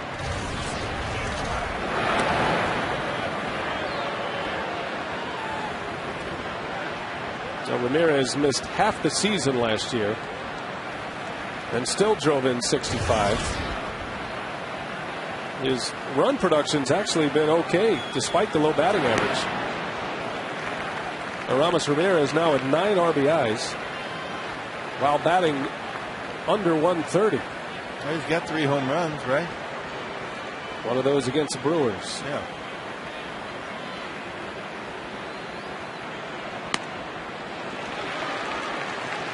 Oh, 0-2 to Soriano.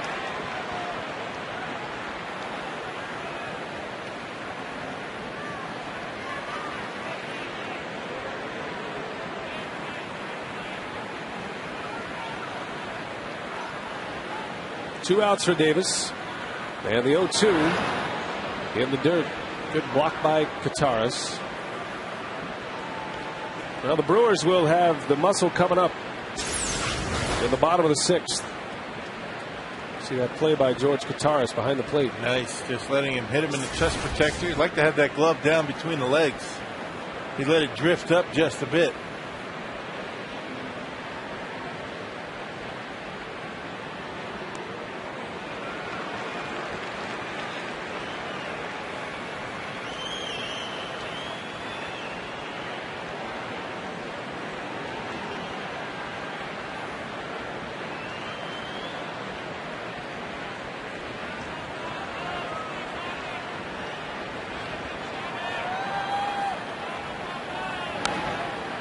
Soriano stays alive. Count stays at 2-2.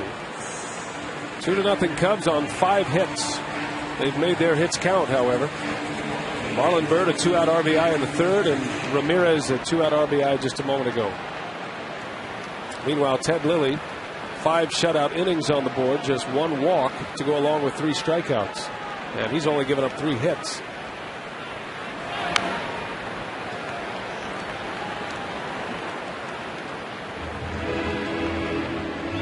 Two walks for Lilly. I beg your pardon. You just wonder how long Piniella will stick with Ted Lilly. Probably to start the day. He figured if he got 5 innings out of him, he'd be pleased. Lilly is ready to return for the 6th.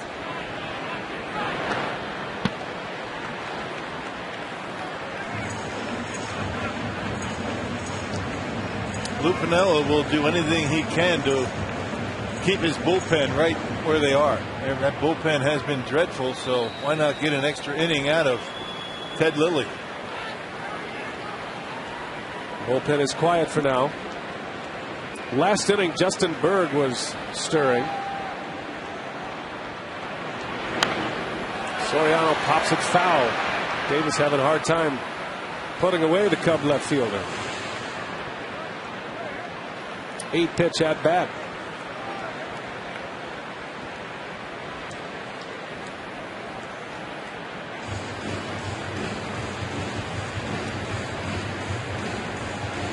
Ryan Braun, Prince Fielder, and Casey McGee will lead off in the 6th. And the Brewers are now down 2 runs. Doug Davis trying to keep it that way.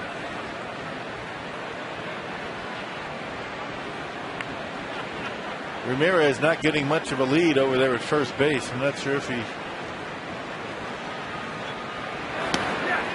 can't figure out the move or doesn't have any intention of worrying about the move. Well, you got to figure a force play might be something that will be easy. What's he getting, about 5 feet? Just body language telling Doug Davis no need to throw over. Soriano stays alive. Not just that, maybe beating a play at second base.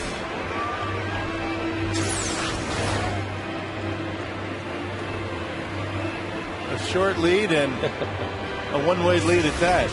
A little league lead. I mean, he could fall over and get to first base. Well, the battle is between Davis and Soriano. The 11th pitch coming. And that one's beat foul off his foot.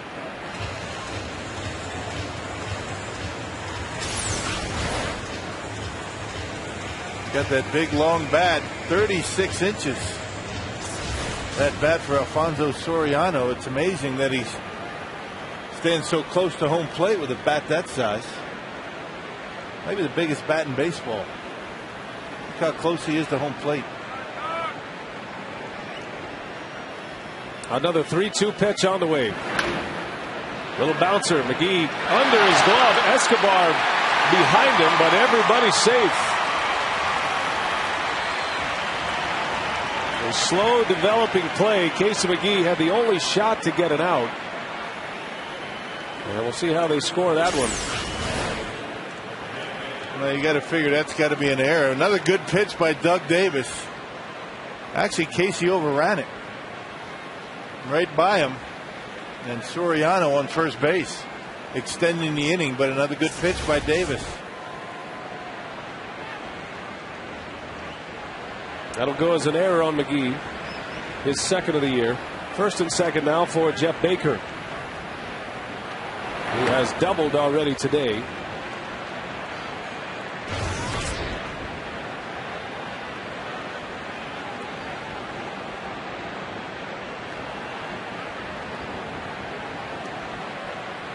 And on his way to the mound goes Rick Peterson. And Rock, not to make excuses, Doug Davis is what he is, and his style is what it is. But a long sequence, a lot of time between pitches, a 12-pitch at-bat. Right. There is that tendency for the defense to kind of settle back on their heels a little bit. Right. Well, you can't do it, though. I mean, there's no excuse. You have to be ready all the time. And you're right. I mean, when you have a pitcher out there that's working quickly, throwing a lot of strikes, you know, infielders like that, and they're going to be on their toes, but certainly you got to make that play. That was a routine ground ball, a little dribbler down the line. Got to be made. Inning should be over.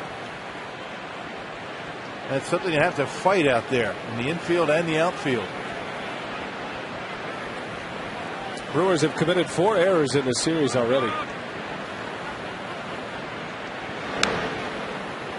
Well, Baker's been a tough out for Doug Davis.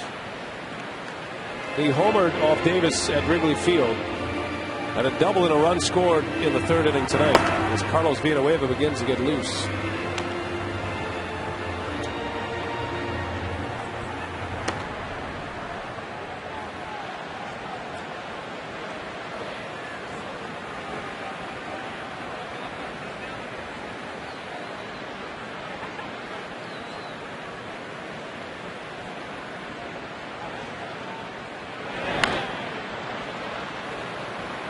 One and two.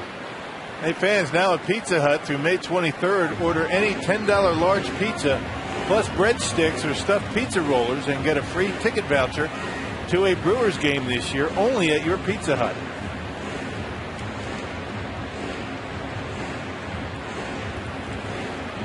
Doug Davis grinded his way through this 6th inning.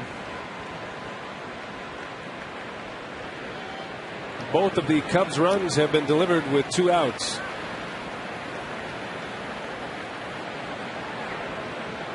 And both on 2-strike pitches. He's got Baker down, a ball and 2 strikes. Out to Escobar. And the side is retired. So the Cubs strand a pair, but they score a run. And now Ryan Braun is ready to lead off. Braun, Fielder, and McGee. Brewers down 2-0.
Manfred in the third, and Aramis Ramirez in the sixth, both with 2-out RBI singles. And it's 2-0 Chicago as we head to the sixth inning. Brewers coming up in the bottom half of the sixth. And a matchup of two left-handers, and so far Lilly has bested Doug Davis, although Davis has pitched well. He's had a lot of base runners, but he's gotten out of some jams. I know what he's talking about. He's talking about those two pitches that ended up being base hits. That Ramirez base hit was a pretty good pitch. And then the one that was an error that extended the inning, another good pitch.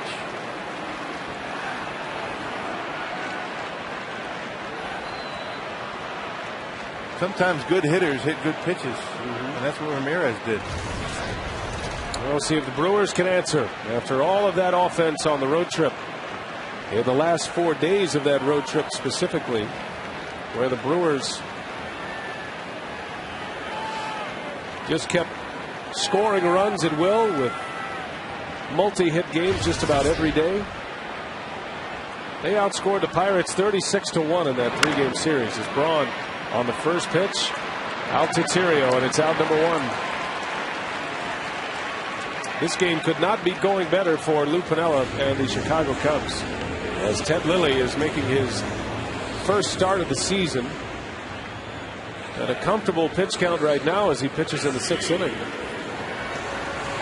Well, you know what the pitch count's going to be. I mean, there was no real mystery to anybody, even with the Brewers, as to what the pitch count was going to be for Lilly. So I would imagine you might go up there thinking about taking some pitches, maybe work the count a little bit.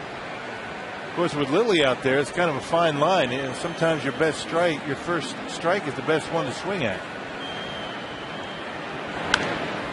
Ideally, you'd like to get into that bullpen, but with Dempster and Lilly, the Brewers have had a tough time with that. And Lilly has struck out Fielder twice tonight. Has him down 0-2.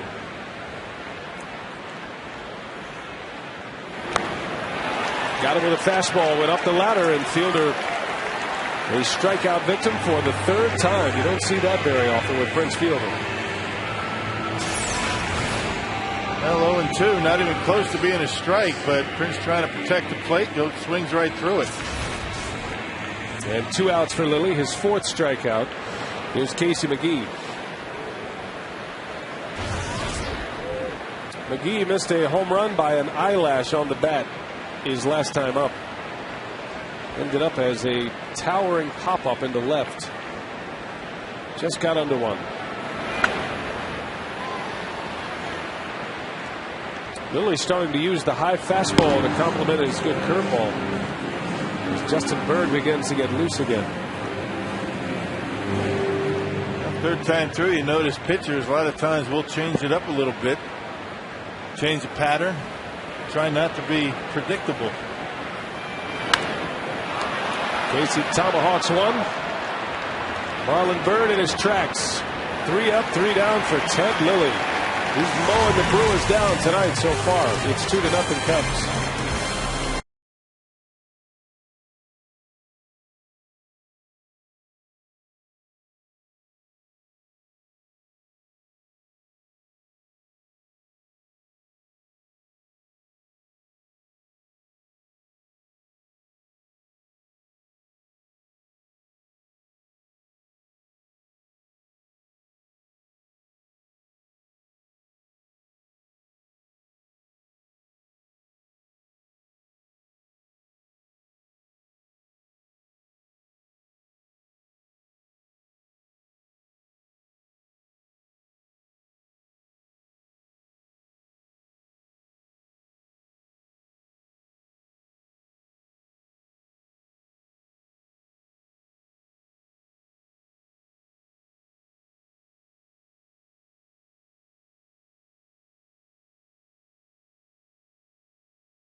Heiser Automotive Group. Heiser Automotive, where anything's possible. Visit Heiser.com. And by Felco Windows, Siding and Doors. For quality windows, siding and doors, call 866-4FELCO. Well, Giovanni Soto with a leadoff hit here in this 7th inning. He bounced one through the hole between short and third on the first pitch from Doug Davis, and that's how the 7th begins. Now fastball up out over the plate. Soto able to find the hole. It's another leadoff base runner for the Cubs. The 4th time tonight. Here's Ted Lilly. Likely up there to bunt.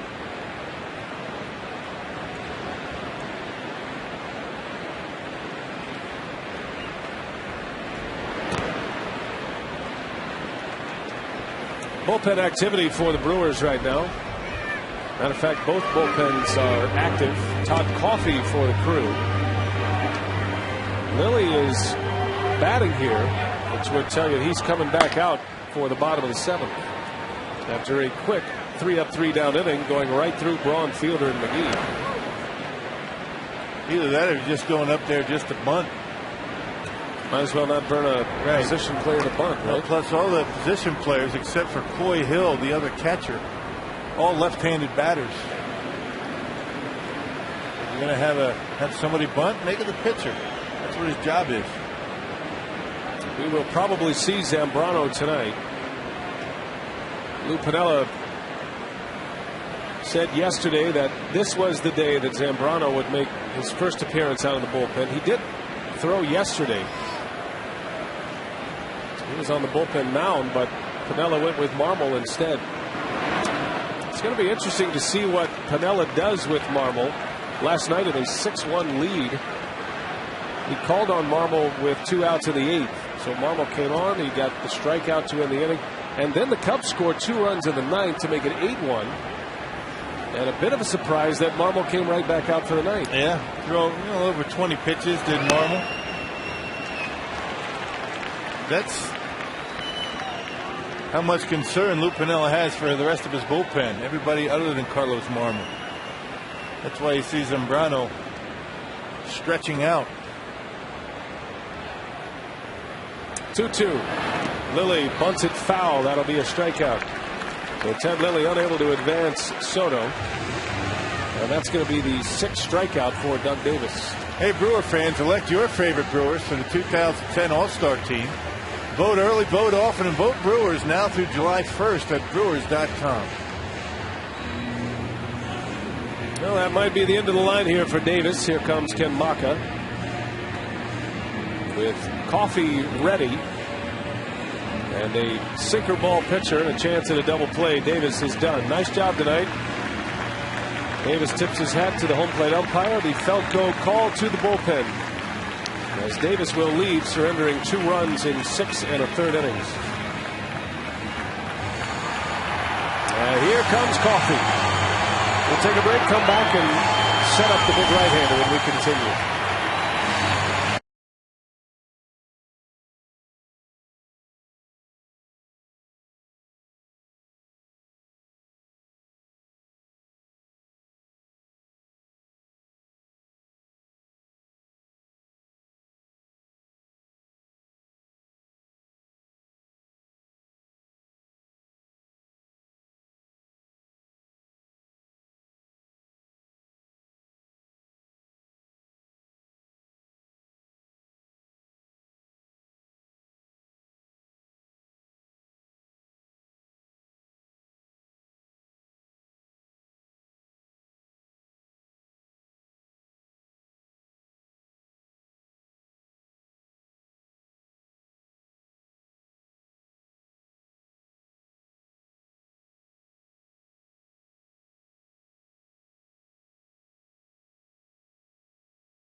Doug Davis after 6 1/3.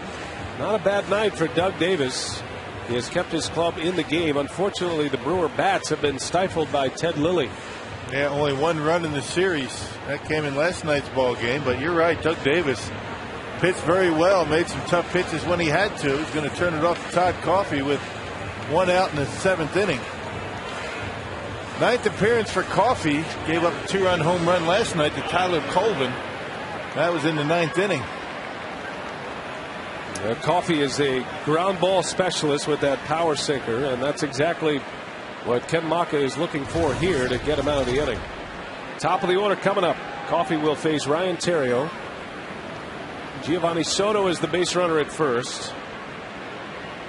And the Cubs leading 2-0.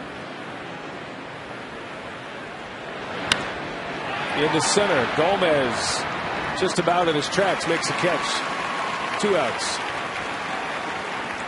Now the final out is your Milwaukee Brewers postgame show here on WMLW. Get your latest on your Brewers in the final out tonight following the game on WMLW.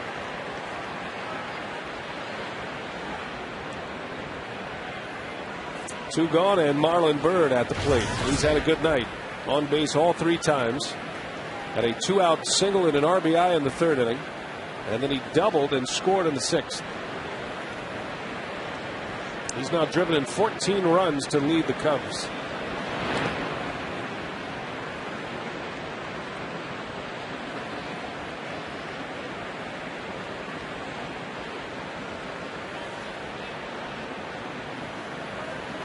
He's a guy that can hit just about anywhere in that lineup. I mean, he's got a good on-base percentage. He's got speed. You could actually lead him off if you had to.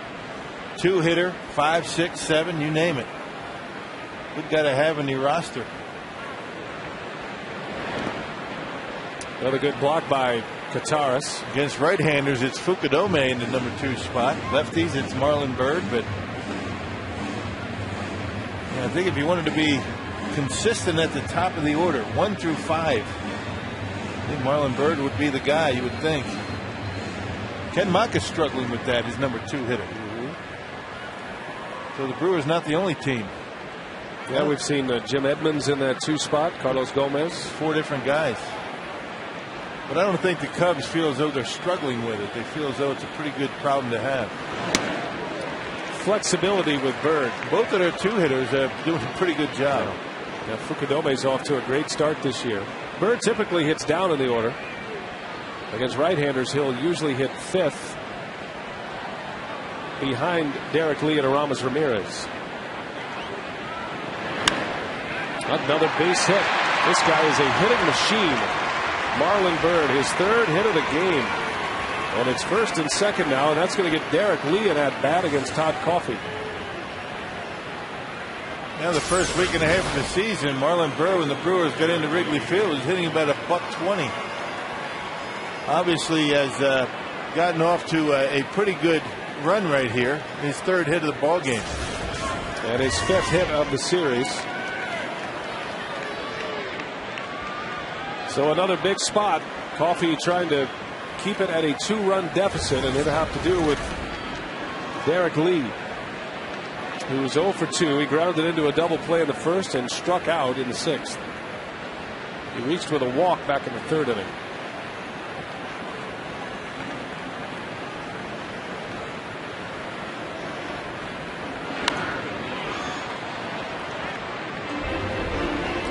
Somewhat of a contrast in styles out there now. You have Doug Davis, doesn't throw very hard, relies on command. Then you have the power sinker from Todd Coffey. Much tougher against right-handed hitters. Lee missed a game in Chicago last week when the Brewers were there with a bruise on his thumb. He got jammed on a pitch. Matter of fact, in consecutive at-bats, he was jammed by pitches. He got hits on both of them, but had to come out of the game and eventually had to sit for a day.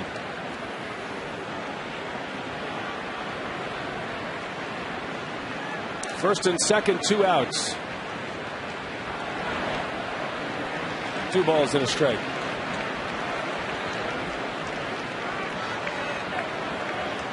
The Cubs have Kosuke Fukudome in the on-deck circle, and not Xavier Nady.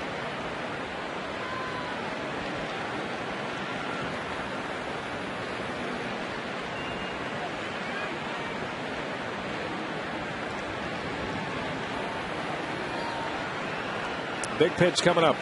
2-1 with 2 on. Count evens at 2-2. A good pitch. A power sinker on the inside corner. Ate him up inside. Got a little bit of the plate, but it was down below the knees. That's such an important pitch for Coffey. Instead of 3-1, he's now even in the count. He's got the lead at 2 strikes. Both of the Cubs' runs have come with 2-out hits. Bird did it in the 3rd, and Aramis Ramirez in the 6th. 2 balls, 2 strikes. It's not a guarantee that a run scores on a base hit. All 3 Brewer outfielders have strong arms, and Giovanni Soto, a below average runner at second base. Although now it's 3-2, and he'll get a head start.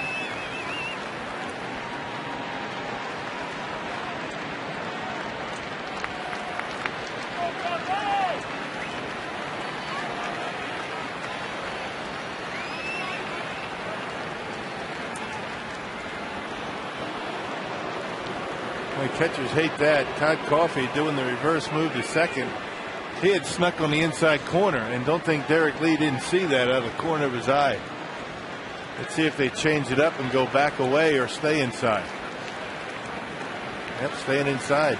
Back in there he goes. The runners take off, and Lee slices one to right. Corey Hart is there. The Brewers dodge a bullet. Derek Lee lines out, still 2-0. Corey Hart will lead off when we come back.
Backs up Lilly with another left-hander. No spring training, a couple of rehab starts down in the minor leagues, and you'd never know it watching him out there. He was outstanding. Ted Lilly. Zambrano is not pitching or playing right field. He's just warming up with the outfielder. The Zambrano watch continues. Whatever he does. Boy. Here are the numbers on Graybo. His 10th appearance of the year, and this is the part of the Cubs roster that has been shaky this season. Their bullpen getting to the closer. Yeah, having a tough time getting to Marble in the 9th. Well, Brewers only down by 2. And 9 outs to go. Hart, Escobar, and Kataris due up. Corey's been quiet at the plate tonight. He's 0 for 2.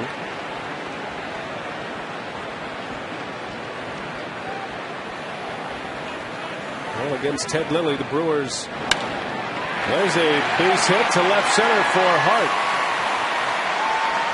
So that's a good start. Yeah, good start. Yeah, bullpen is now got the rest of the ball game, and this is where the Cubs have had such a tough time. The bullpen for the Cubs, 1-6 so far this year. They have had a miserable time of it. A changeup away, it was up, and Corey Hart out in front of it, but able to dump it in front of Soriano. I was about to say, against Lilly, the Brewers only had multiple base runners in one inning, and that was the 5th.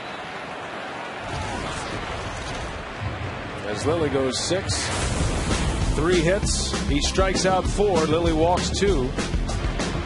Only adding to the success of the starting rotation minus Zambrano. Well, they finally have a left-hander in their starting rotation. And Ted Lilly, after a very good start by Ryan Dempster.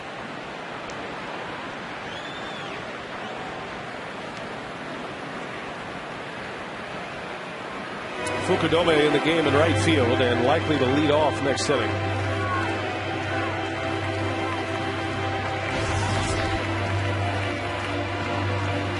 Escobar trying to keep the line moving here in the 7th. He singled in the 5th off Lilly. 3 hits. Shatters his bat. Graybo will make the play.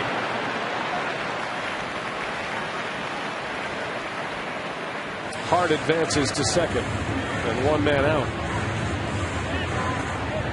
Boy, that bat just blew up in Escobar's hand. Not even on the trademark. That was weighed down by the knuckles. Bat splits right in half. And an easy out with Corey Hart in scoring position.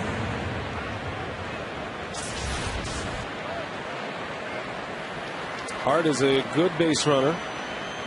George Kataris now unable to check his swing. Kataris is 0 for 2. Brewers very limited on their bench, all left-handers except for Zahn, a right-hander. He's a switch hitter.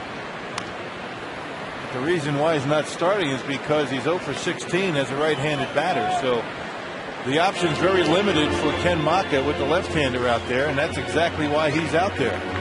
And it's an easy decision for Lou Piniella with all the lefties lined up. Craig Counsell is on deck. Another left-handed bat.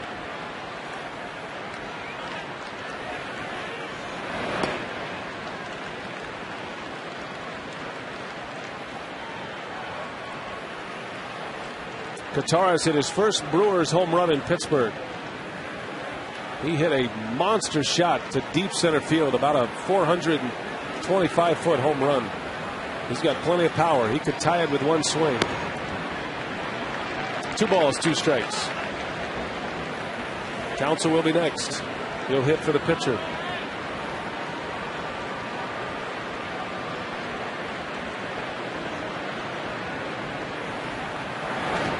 In the dirt, skips away, but Hart wisely holds up.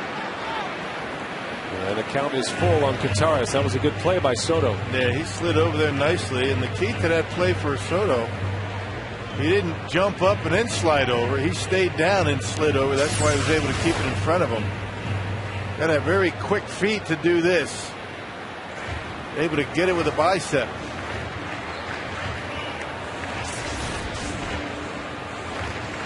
Well, you figure Graybo is out there for 2 more hitters.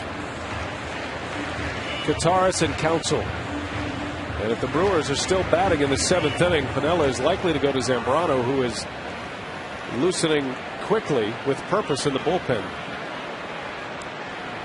Full count pitch. Kataris fights it off.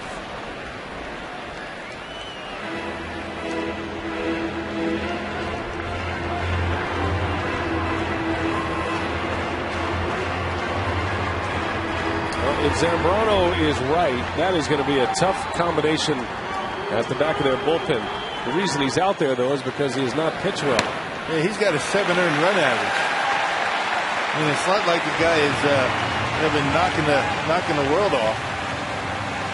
The reason why he's not in the starting rotation is because he hasn't pitched all that well. Well, Grabo walks the lefty, Kataris. And now the tying run is aboard, and here comes Craig Counsell.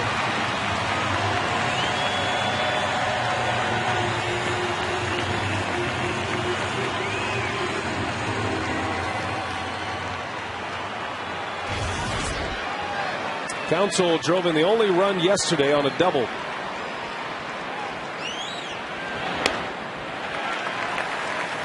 Yeah, he whistled one right down the right field line on a fastball. Craig Counsell very good at pulling fastballs in on him. So because of that, you figure Grabo is going to stay away. 2 balls and no strikes. Lou Piniella doesn't have any patience for this kind of thing. He's seen this before. He sends Larry Rothschild out.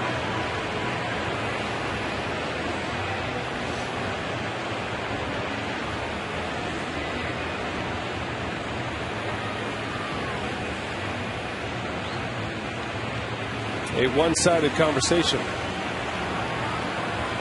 John Grabo still has the glove over his face, maybe to prevent Larry Rothschild from spitting on him.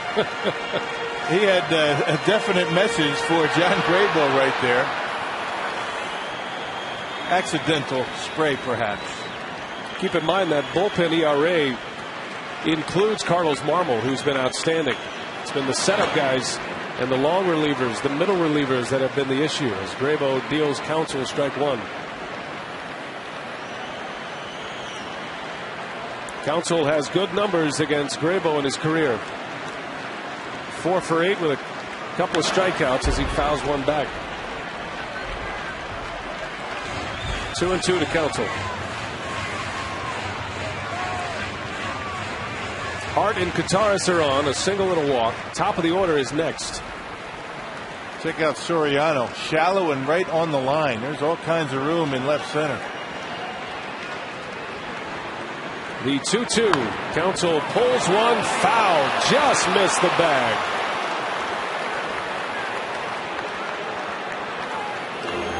That would have been interesting because Kataris runs pretty well for a catcher. He's got good speed. Just missing that first base bag.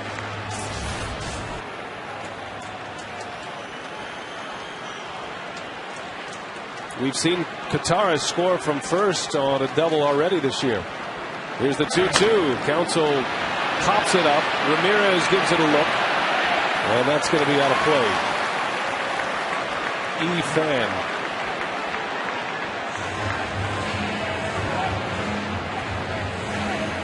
I like how that usher just said, you know, like security guard, you don't deserve that baseball. Right. I'm not even going to acknowledge you. He had a glove too, didn't he? I can understand missing it barehanded. Counsell has another life.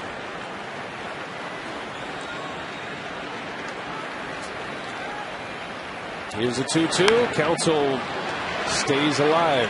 Tough at bat for Craig Counsell. Counsell's double yesterday was against Dempster. That was in the 7th, the only run Dempster allowed.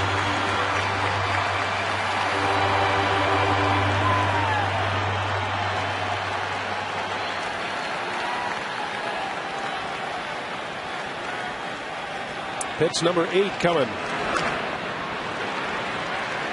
Count stays at 2-2.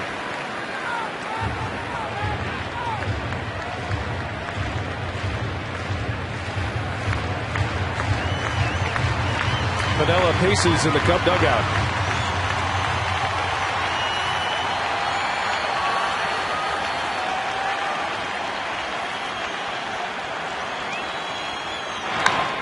Little bouncer. Lee makes a play to second for 1. The turn is not in time.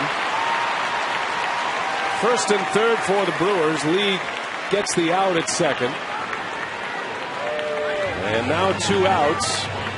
Top of the order is coming up. A good play by Derek Lee. He took the short hop on the second bounce, and a risky throw by Ryan Theriot because Grabo wasn't anywhere near first base. Well, Lou Piniella is going to test out his brand new bullpen. Here comes Zambrano, his first relief appearance. We'll take a timeout. We'll set him up as the Brewers have runners at the corners with 2 men out, and Ricky Weeks coming up.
Miller Park. Carlos Zambrano making his first relief appearance of the year in this newly revamped bullpen for Lou Piniella, taking Zambrano out of the starting rotation. He was the opening day starter, putting him into the setup role, and here he is trying to get the ball to Marmol. Well, he hasn't been able to do much this year as a starter. 4 starts, a 745 earned run average. He's given up 16 runs in 19 in the third innings and 4 home runs. Marmol waits as Zambrano works with 2 outs in the 7th. It's the first relief appearance for Carlos Zambrano since June 28th of 2002. He has been a starter ever since, and he has been the Cubs' ace for much of that. Zambrano against Ricky Weeks. Go ahead, run at the plate. Tying run is at first. And a slider to start Weeks. Ball 1.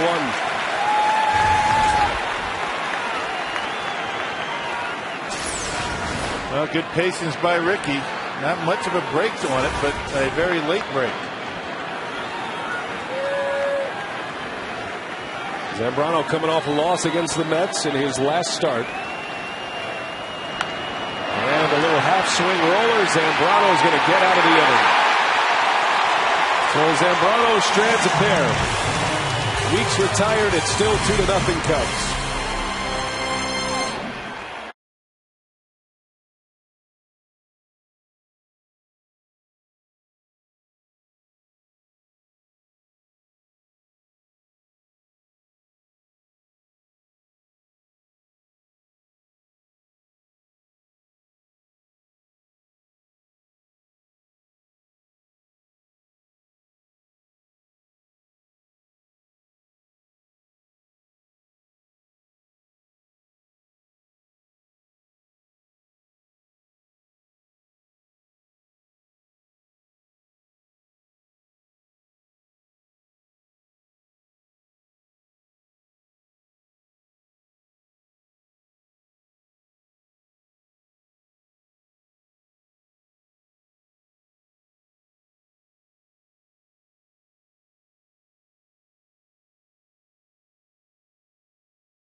9 here at Miller Park. The Cubs have a 2-0 lead. It's been a frustrating night for the Brewers offensively.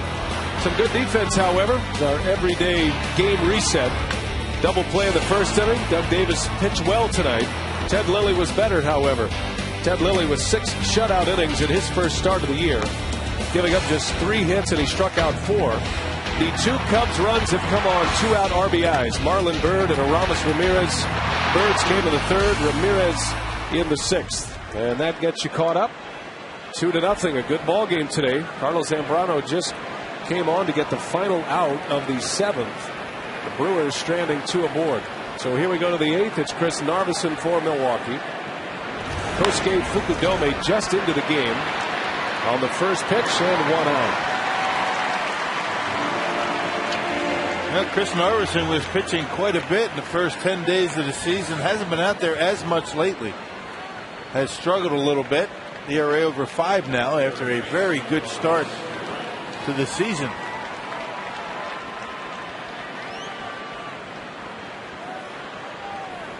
So Narveson with 1 away, and he'll deal with Aramis Ramirez, trying to keep it at a 2-0 deficit. The Brewers will have Gomez, Braun, and Fielder due up in the 8th inning. And Zambrano will be back on the mound for Chicago. Congratulations to the Bucks. Nice win. They get themselves back in the series, winning game 3 of that best of 7. And the next game for the Milwaukee Bucks Monday at the Bradley Center.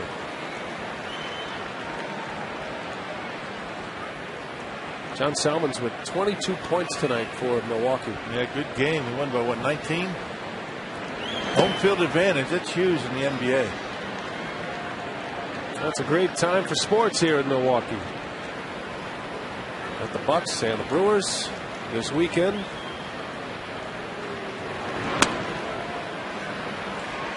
Brewers trying to win for the first time against the Cubs at Miller Park. They lost yesterday. Cubs took 2 out of 3 from Milwaukee at Wrigley Field last week. 3-1 to Ramirez. And he walked him. Ramirez aboard for the second time. That base hit he had in the 6th inning that drove in a run snapped an 0 for 21 run at the plate for Aramis Ramirez. And it was a pretty good pitch off the outside corner down by Doug Davis, and he's got the end of the bat on it and drove in a run.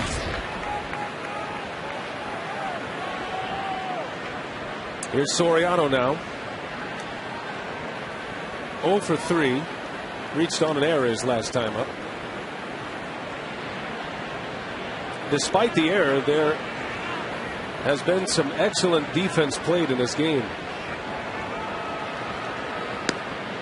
There's a strike to Soriano.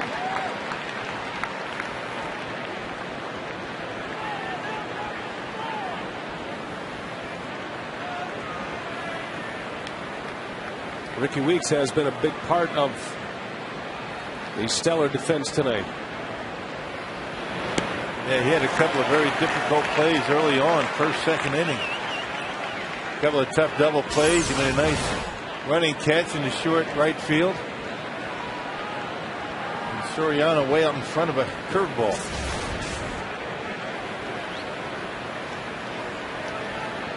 Oh, 0-2 with a runner at first. And a bouncer foul. Narveson still has hopes to pitch his way back into the starting rotation. He and Manny Parra continued to pitch in the bullpen with that hope. They both were stretched out during spring training as starters. So they were in that run with the starting pitchers going extended innings through spring training. And while they've been in the bullpen for the regular season, they're still in a position where they could get right back into starting mode quickly. There's a base hit by Soriano. So a 2-strike hit for Alfonso Soriano, and the Cubs have 2 men aboard with 1 away. Well, that big long bat that Soriano uses, able to go down and get that curveball. Well, once again, not a bad pitch. I mean, Soriano, a dead low ball hitter. Look the way he goes down and gulps that pitch into center field. Down and in, a dangerous spot for Soriano.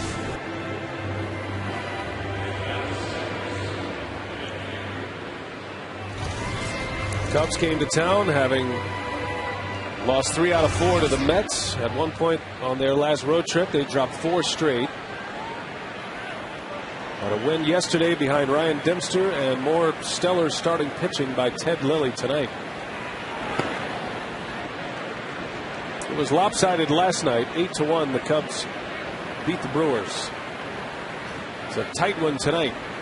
And now Zambrano is pitching for the Cubs after Lilly went 6 and John Grabo 2/3 of an inning.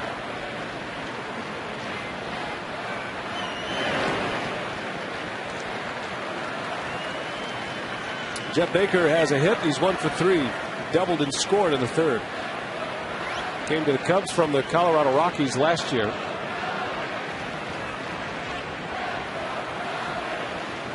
Baker had a hand injury that knocked him out for the first half of the Major League season last year. I think it's safe to say that he operates in a platoon now with Mike Fontenot at second base for Lou Piniella, even though Piniella won't really admit to the platoon. Well, managers don't like that. They're pretty solid in the infield. Nobody wants to paint themselves in a corner. Baker, I'm sure, will make some starts against right-handed pitching. Fontenot will strictly play against right-handed pitchers.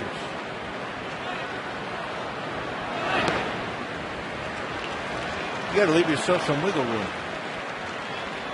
Ken Maka's the same way. With Edmonds and Gomez and Hart, it's not a platoon.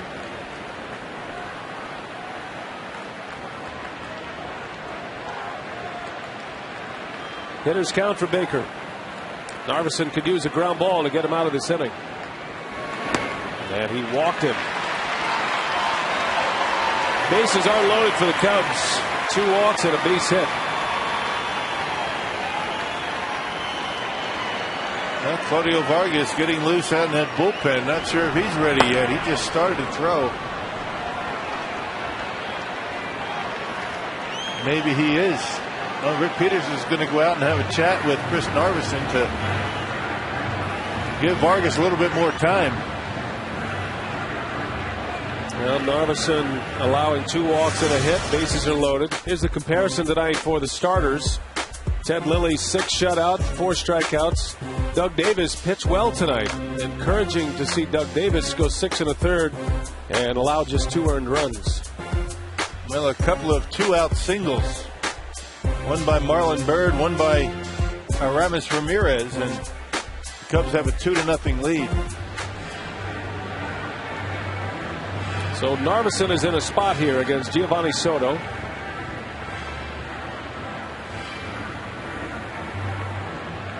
Soto singled his last time up, and his batting average is now at .333. He's 12 for 36 for the year. He's been a good hitter at the bottom of that Cubs order.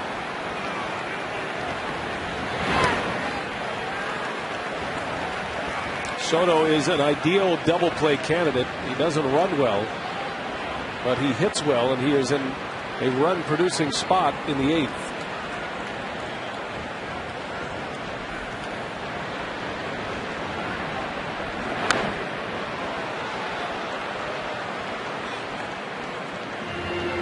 Concentrate on keeping the baseball down. Get that ground ball. Get out of this mess. Davis able to wiggle himself off a bases loaded situation. That was back in the 3rd inning.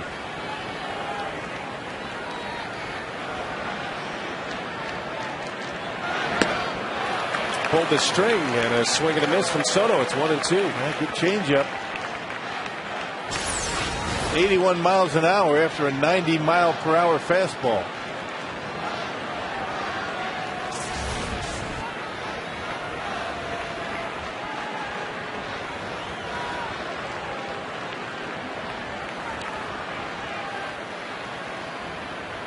Ball and 2 strikes. Bases loaded in the 8th for the Cubs. And a curveball missed. Soto's production was down considerably from his Rookie of the Year campaign in 2008. Last season, Soto hit just .218.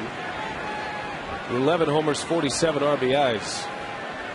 He doubled those numbers in 2008. drive base hit. 1 run is in. That's Ramirez. Soriano will be held as Soto delivers an RBI single. And it's 3-0 Cubs. Well, he got the breaking ball up that time, and Soto able to fight it off. Cubs catcher was having a tough time with pitches down in the strike zone. That one about mid-thigh high. And hits a line drive into center field. Critical point right here. Down by 3 already. And public enemy number 1 in Milwaukee, Carlos Zambrano, will hit for himself.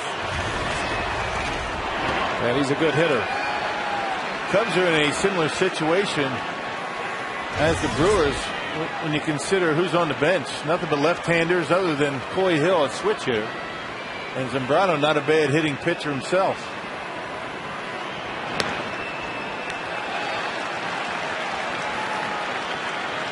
Neither team with many options right-handed on the bench.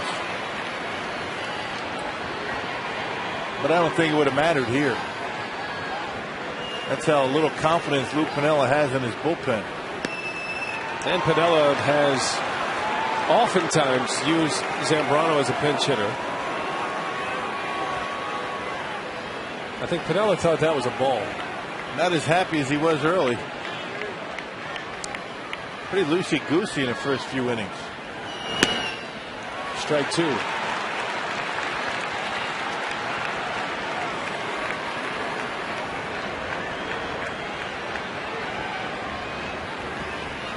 Three to nothing Cubs. Bases loaded, 1 out. Zambrano to right. That ball is well hit. Hart is back, and he's got it for the out. It's going to get another run home. Sacrifice fly and an RBI for Carlos Zambrano. And it's 4-0 Cubs.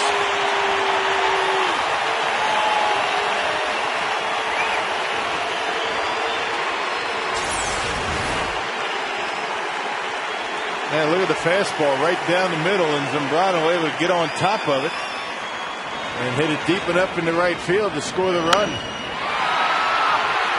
Almost hit it out of here.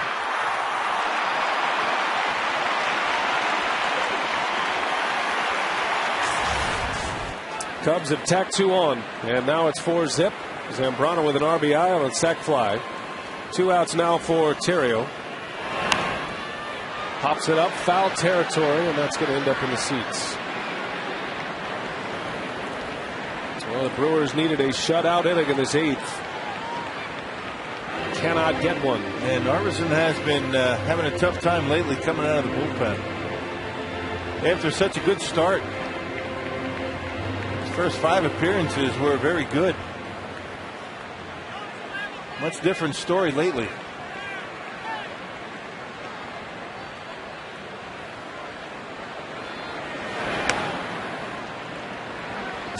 Unable to get the breaking ball over.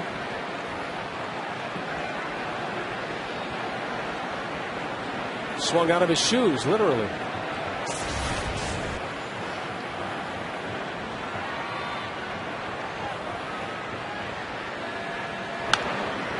Base hit for Terrio. 5-0 Cubs. And Ryan Terrio has his second hit.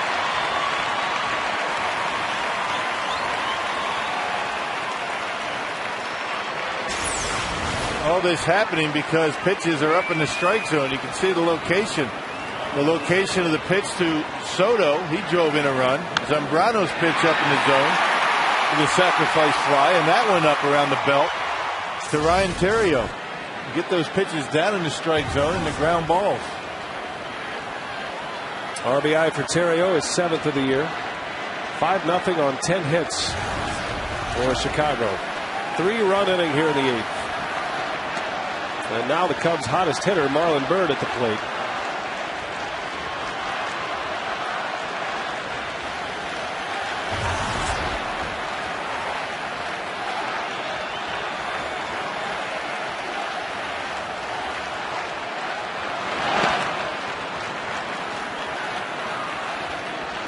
It is very frustrating, not just for Ken Maka and the staff, but Brewers fans to have the Cubs come in here and win the first game, have success in game 2. It's not over yet, but the Cubs lead at 5-0.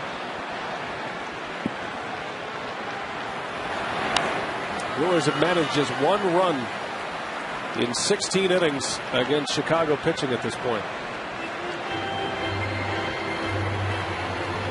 Well, that's what's frustrating. I mean, you get a good start out of Doug Davis. 4 hits for the Brewers.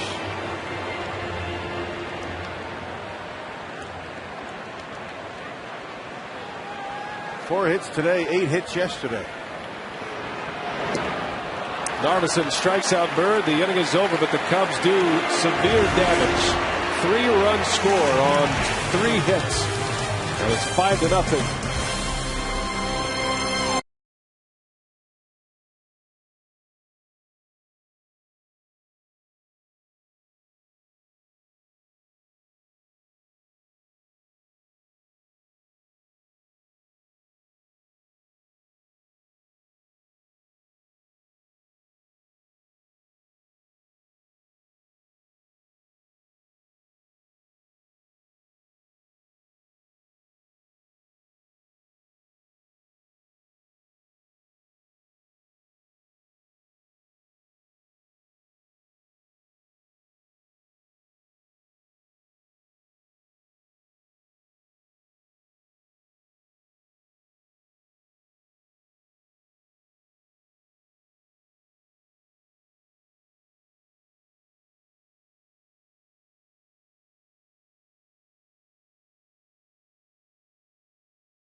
Around. He certainly did that.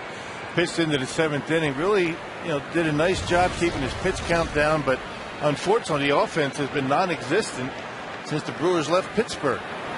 After that 20-run, 25-hit game on Thursday, it's been slim pickings for Milwaukee, and Cubs pitchers combining on a 4-hit shutout to this point.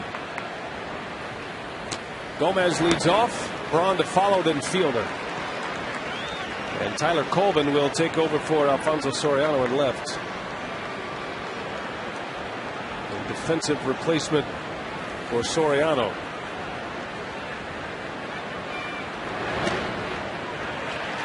Ball and 2 strikes on Gomez. Carlos is 0 for 2 with a walk. Zambrano came on to retire Weeks, representing the go-ahead run in the 7th. He got the final out of the 7th.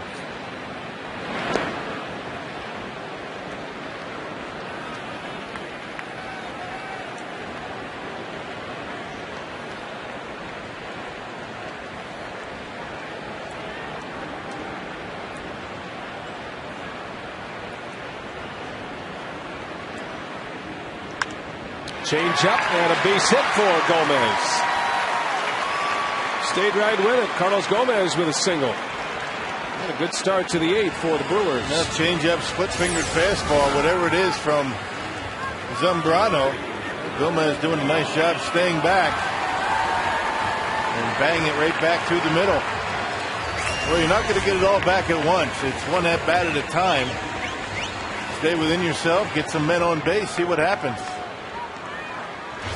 Got the right spot in the batting order coming up. Here's Ryan Braun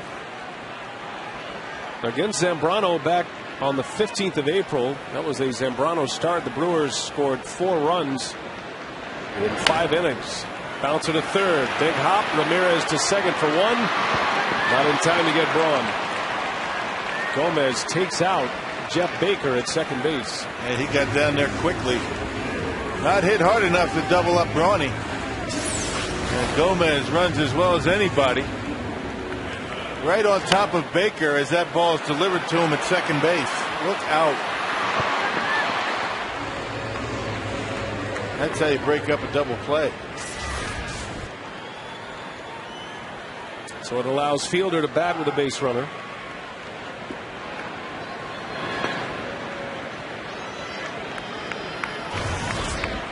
Not much for Brewers fans to cheer about in the series thus far as Rick Peterson discusses the inning with Chris Narveson.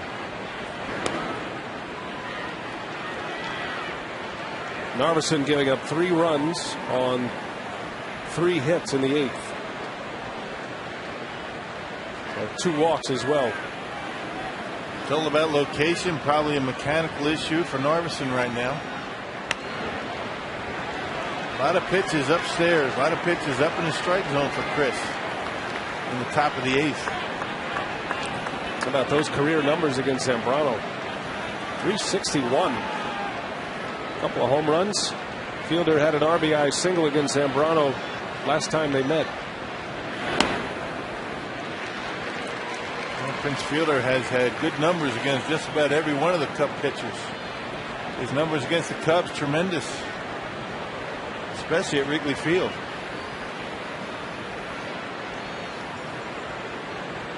Braun takes off, and the pitch is inside for ball 4.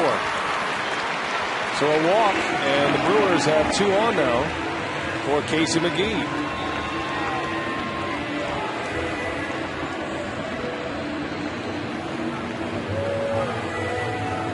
Now McGee with 1 swing of the bat could make this a game again. Well, as you get down in the batting order, you might be thinking about some of your left-handers you can trot off the bench with some power. Jim Edmonds, Jody Garrett. I doubt that Lou Piniella is going to lift Zambrano in this inning. And judging by an empty bullpen, it'll be Zambrano to Marmol if need be. As McGee had a good cut. Casey homered against Zambrano at Wrigley Field. Hit a 3-run home run. Checked out a 2-run home run. That was McGee's 3rd homer of the year. He now has 4. 2 men aboard with 1 away. A 5-0 Cubs lead. Derek Lee gives chase. That'll head to the seats. 0-2 on Casey McGee. And now Marmol begins to get loose. A little early for him, too. He came in the 8th inning yesterday. Getting loose with a 5-0 lead in the 8th inning.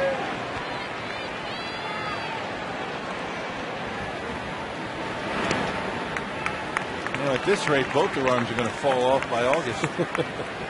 Zambrano and Marmol. Well, the Cubs have allowed a league-high 18 runs in the 8th inning this year. And that covers 17 games. 2 on, 1 out. Casey lays off. 2 balls, 2 strikes on McGee. He doubled in the second. Had a hit streak snap yesterday of 11 games.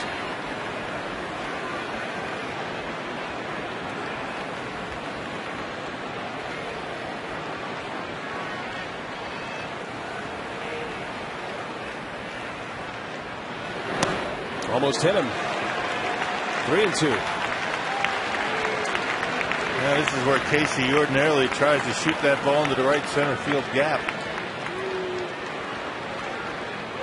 Good opposite field power for Casey.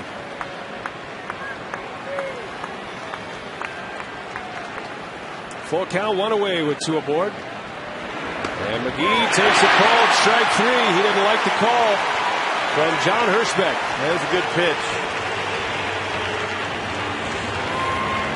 I think he fooled Casey by throwing a fastball in. Got plenty of the plate. Casey might have thought it was down. Was it? Nope.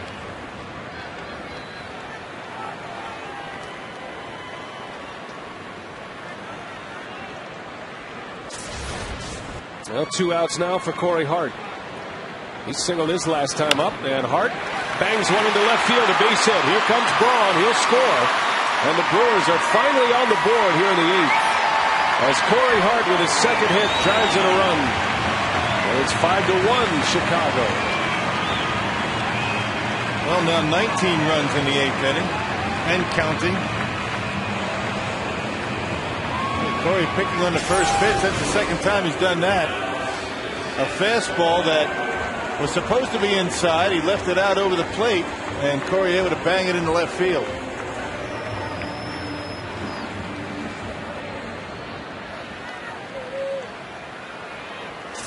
So Hart with his 9th RBI.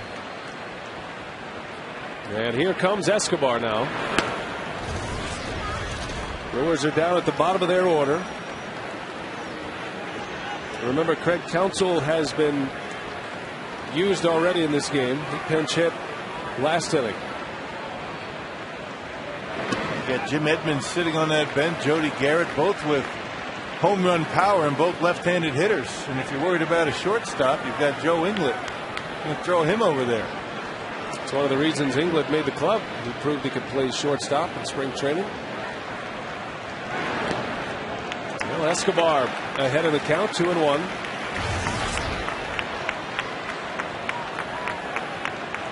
An all Venezuelan matchup here between Escobar and Zambrano.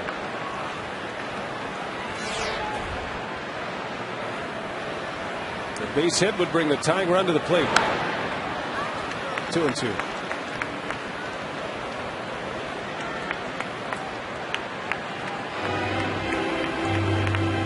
Question is, if Escobar reaches, do the Brewers then see Marmol?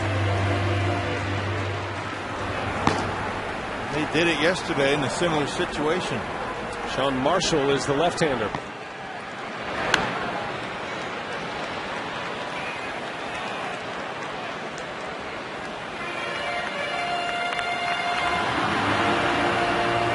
Well, if Escobar reaches, that means the tying run is going to be at home plate. I guess that's why Marmol's up. Why get him up in this inning if you're going to use him in that situation? 2-2 the count. Broken bat. Little roller.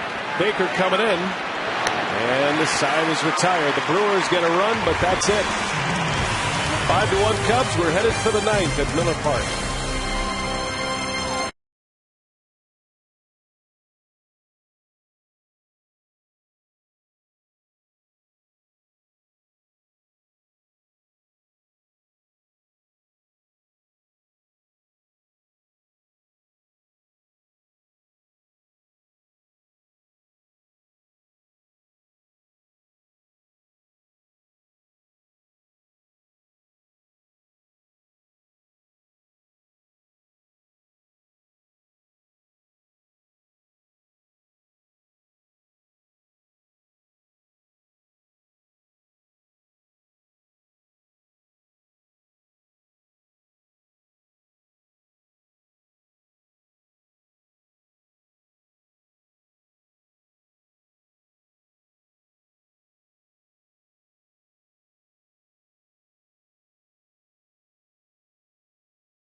Brewers postgame show here on WMLW. Get the latest on the Brewers The final out tonight following the game on WMLW.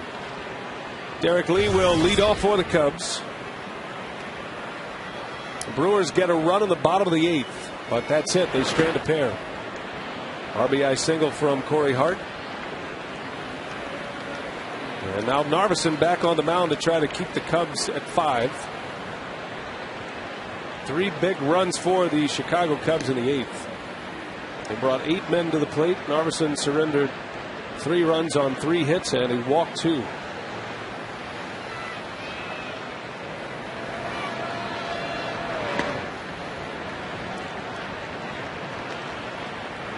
Final game of the series tomorrow.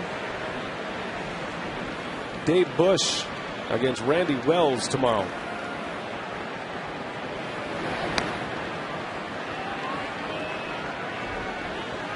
The Brewers are a perfect 5-0 on the final game of a series. They'd like to have a chance to win a series at some point. As Lee lines one to fielder right at him. First out of the inning.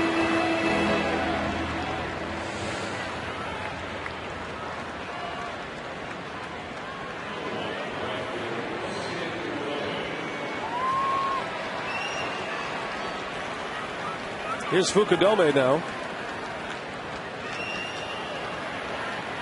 He was the first batter Narveson faced in the 8th, and he retired him on a ground out. Fukudome started yesterday in right and had a big day at the plate. Had a double in the first and then a home run in the 3rd. On base 3 times. 2 for 4 with 2 RBIs. He scored twice. And his batting average over 300 to start play today. And here's a guy that covers both sides of the plate extremely well. A lot of power to right field, not so much to left. You leave a pitch up and away, and he'll just slap it out there to left field. You leave one inside, he'll hit it out. He took over for Xavier Nady back in the bottom of the 7th defensively.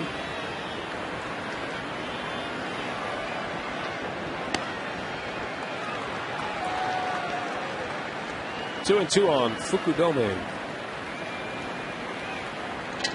I'm interested to see who Piniella uses on the mound in the 9th. He's got Marshall out there. Marmol has been throwing a little bit, and Zambrano is still in the game. Well, he may use Marshall because you've got Kataris to lead off, and then the pitcher spot. Sawed him off. Back is Escobar, and he's got it.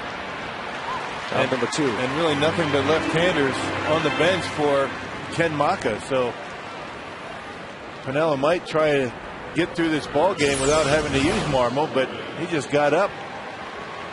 Yeah, good pitch by Narveson. It wasn't supposed to be on the inside corner. It ended up there, and Fukudome jammed himself.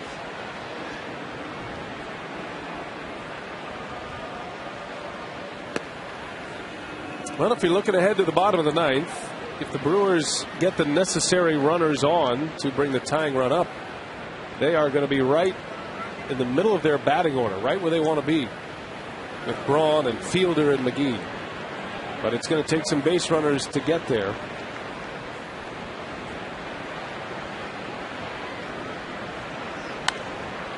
Eight, 9, and 1 due up, as you see Ken Maka with Jim Edmonds next to him. Edmonds likely to hit in that pitcher spot.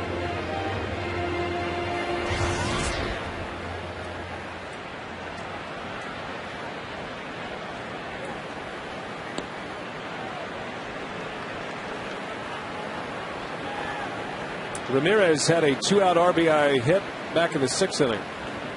Made it 2-0.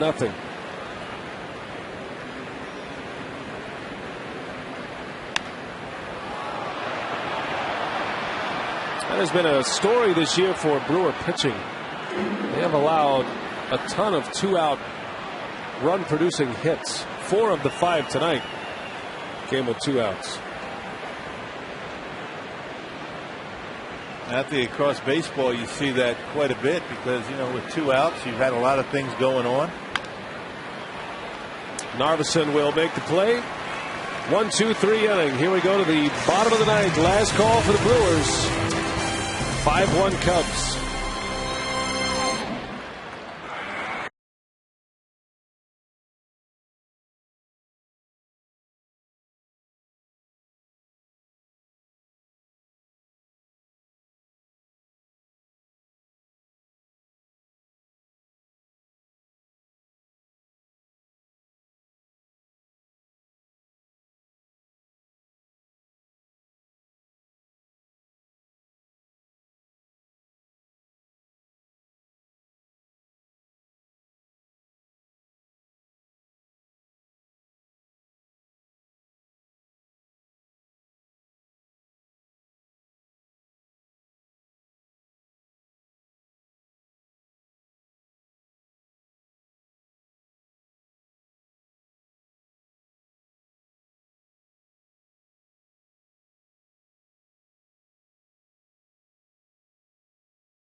They are 11-6. They've won 8 straight, and they shut out the Cincinnati Reds earlier today.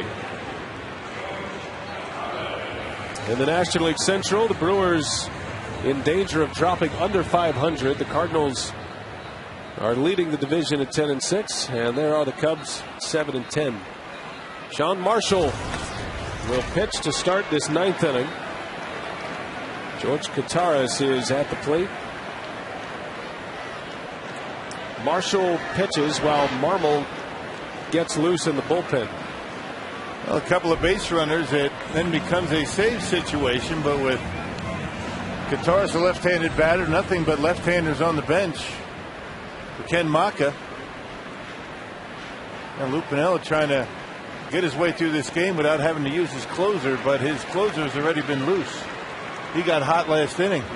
And he's been up twice and had a 4-out appearance yesterday in a non-save situation. Oh, big bender. Barely missed, and Piniella is chapped.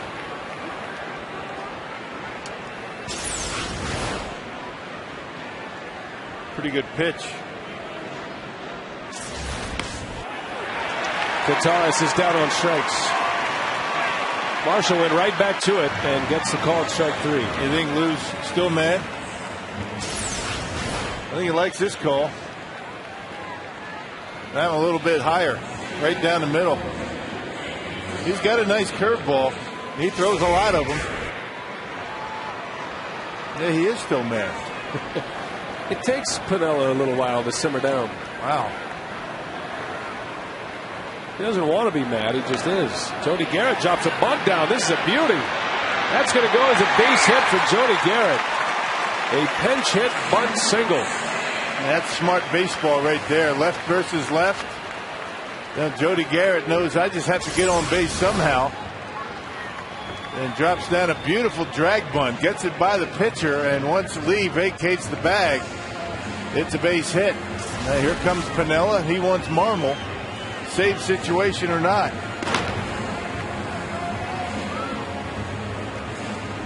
So Piniella takes the ball from Marshall with Ricky Weeks coming up. Marmol is coming in. Back-to-back nights, bringing the closer in a non-save situation.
Marmol, this is already his 9th appearance, Rob.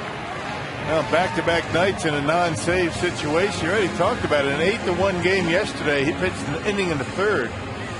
This is not a save situation with a 4-run lead. Very unusual to do this in the month of April. We're on just mid-April, mid to latter part of April, and already Lou Piniella having a tough time figuring out how he wants to end ball games. He's used Marmol in half of the games at this point for the Cubs. Ricky Weeks the batter with Garrett at first. And strike one to Weeks. Marmol has looked unhittable against the Brewers this year.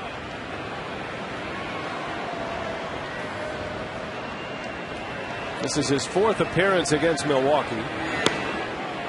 And he's given up just 1 hit. Yeah, good fastball, good slider, both plus pitches. That last one at 95 miles an hour. Marmol blew a save against the Astros. Has 3 saves on the year. Again, not a save situation here tonight as Weeks fouls it away. And it's a ball and 2 strikes. Last night, Marmol threw 22 pitches to get the final 4 outs. Had 3 strikeouts as well. Marmol already has 17 Ks in just 9 innings. And only 4 walks.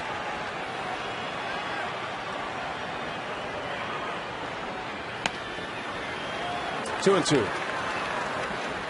Ricky was up at a big spot in the 7th, had 2 men aboard. Represented the go-ahead run, and he grounded out. Still looking for his first hit of the night. He did walk in the 5th.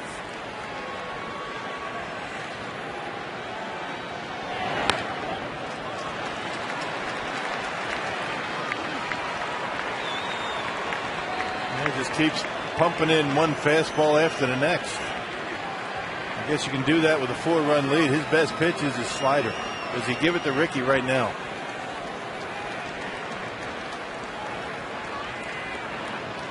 Looks like it. 3-2. Slider fouled away. That one stayed up in the strike zone. Got that low 3/4 delivery that really makes it tough on right-handed batters, particularly when he throws that slider down and away. He left that one up and gave Ricky a chance to fight it off.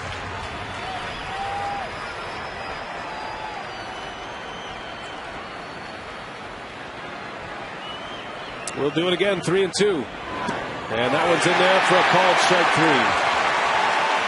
Threw him back-to-back 3-2 sliders. And Marmol has his first strikeout.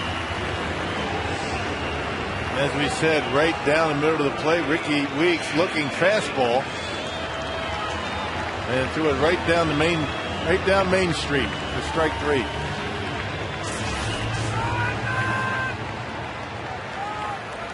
So the Crew down to their last out. And here's Jim Edmonds to pinch hit for Carlos Gomez. Garrett takes off. Strike is called on the plate. Defensive indifference for Jody Garrett. No stolen base. Well, a base hit, the Brewers will put a run on the board. 0-2.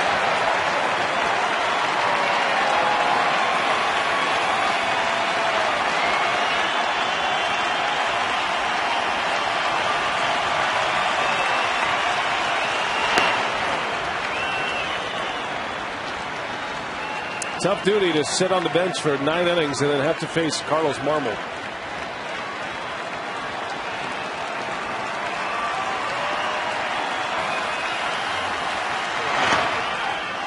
Two and 2.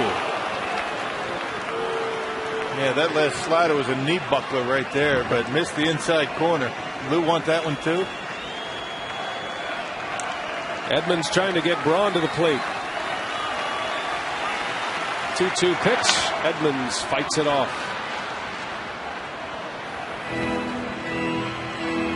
And that expression tells you how good Marmol's stuff is. I mean, here's a guy in Jim Edmonds who's seen just about everything.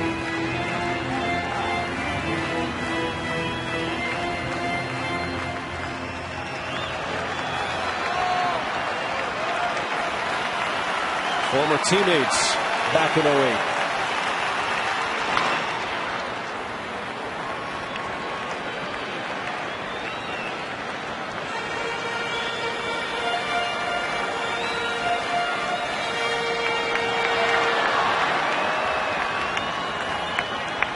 .30 tomorrow is airtime. Back on Fox Sports Wisconsin. Edmonds pops it up behind the plate. That one is going to end up in the stands. And new life for Jim Edmonds.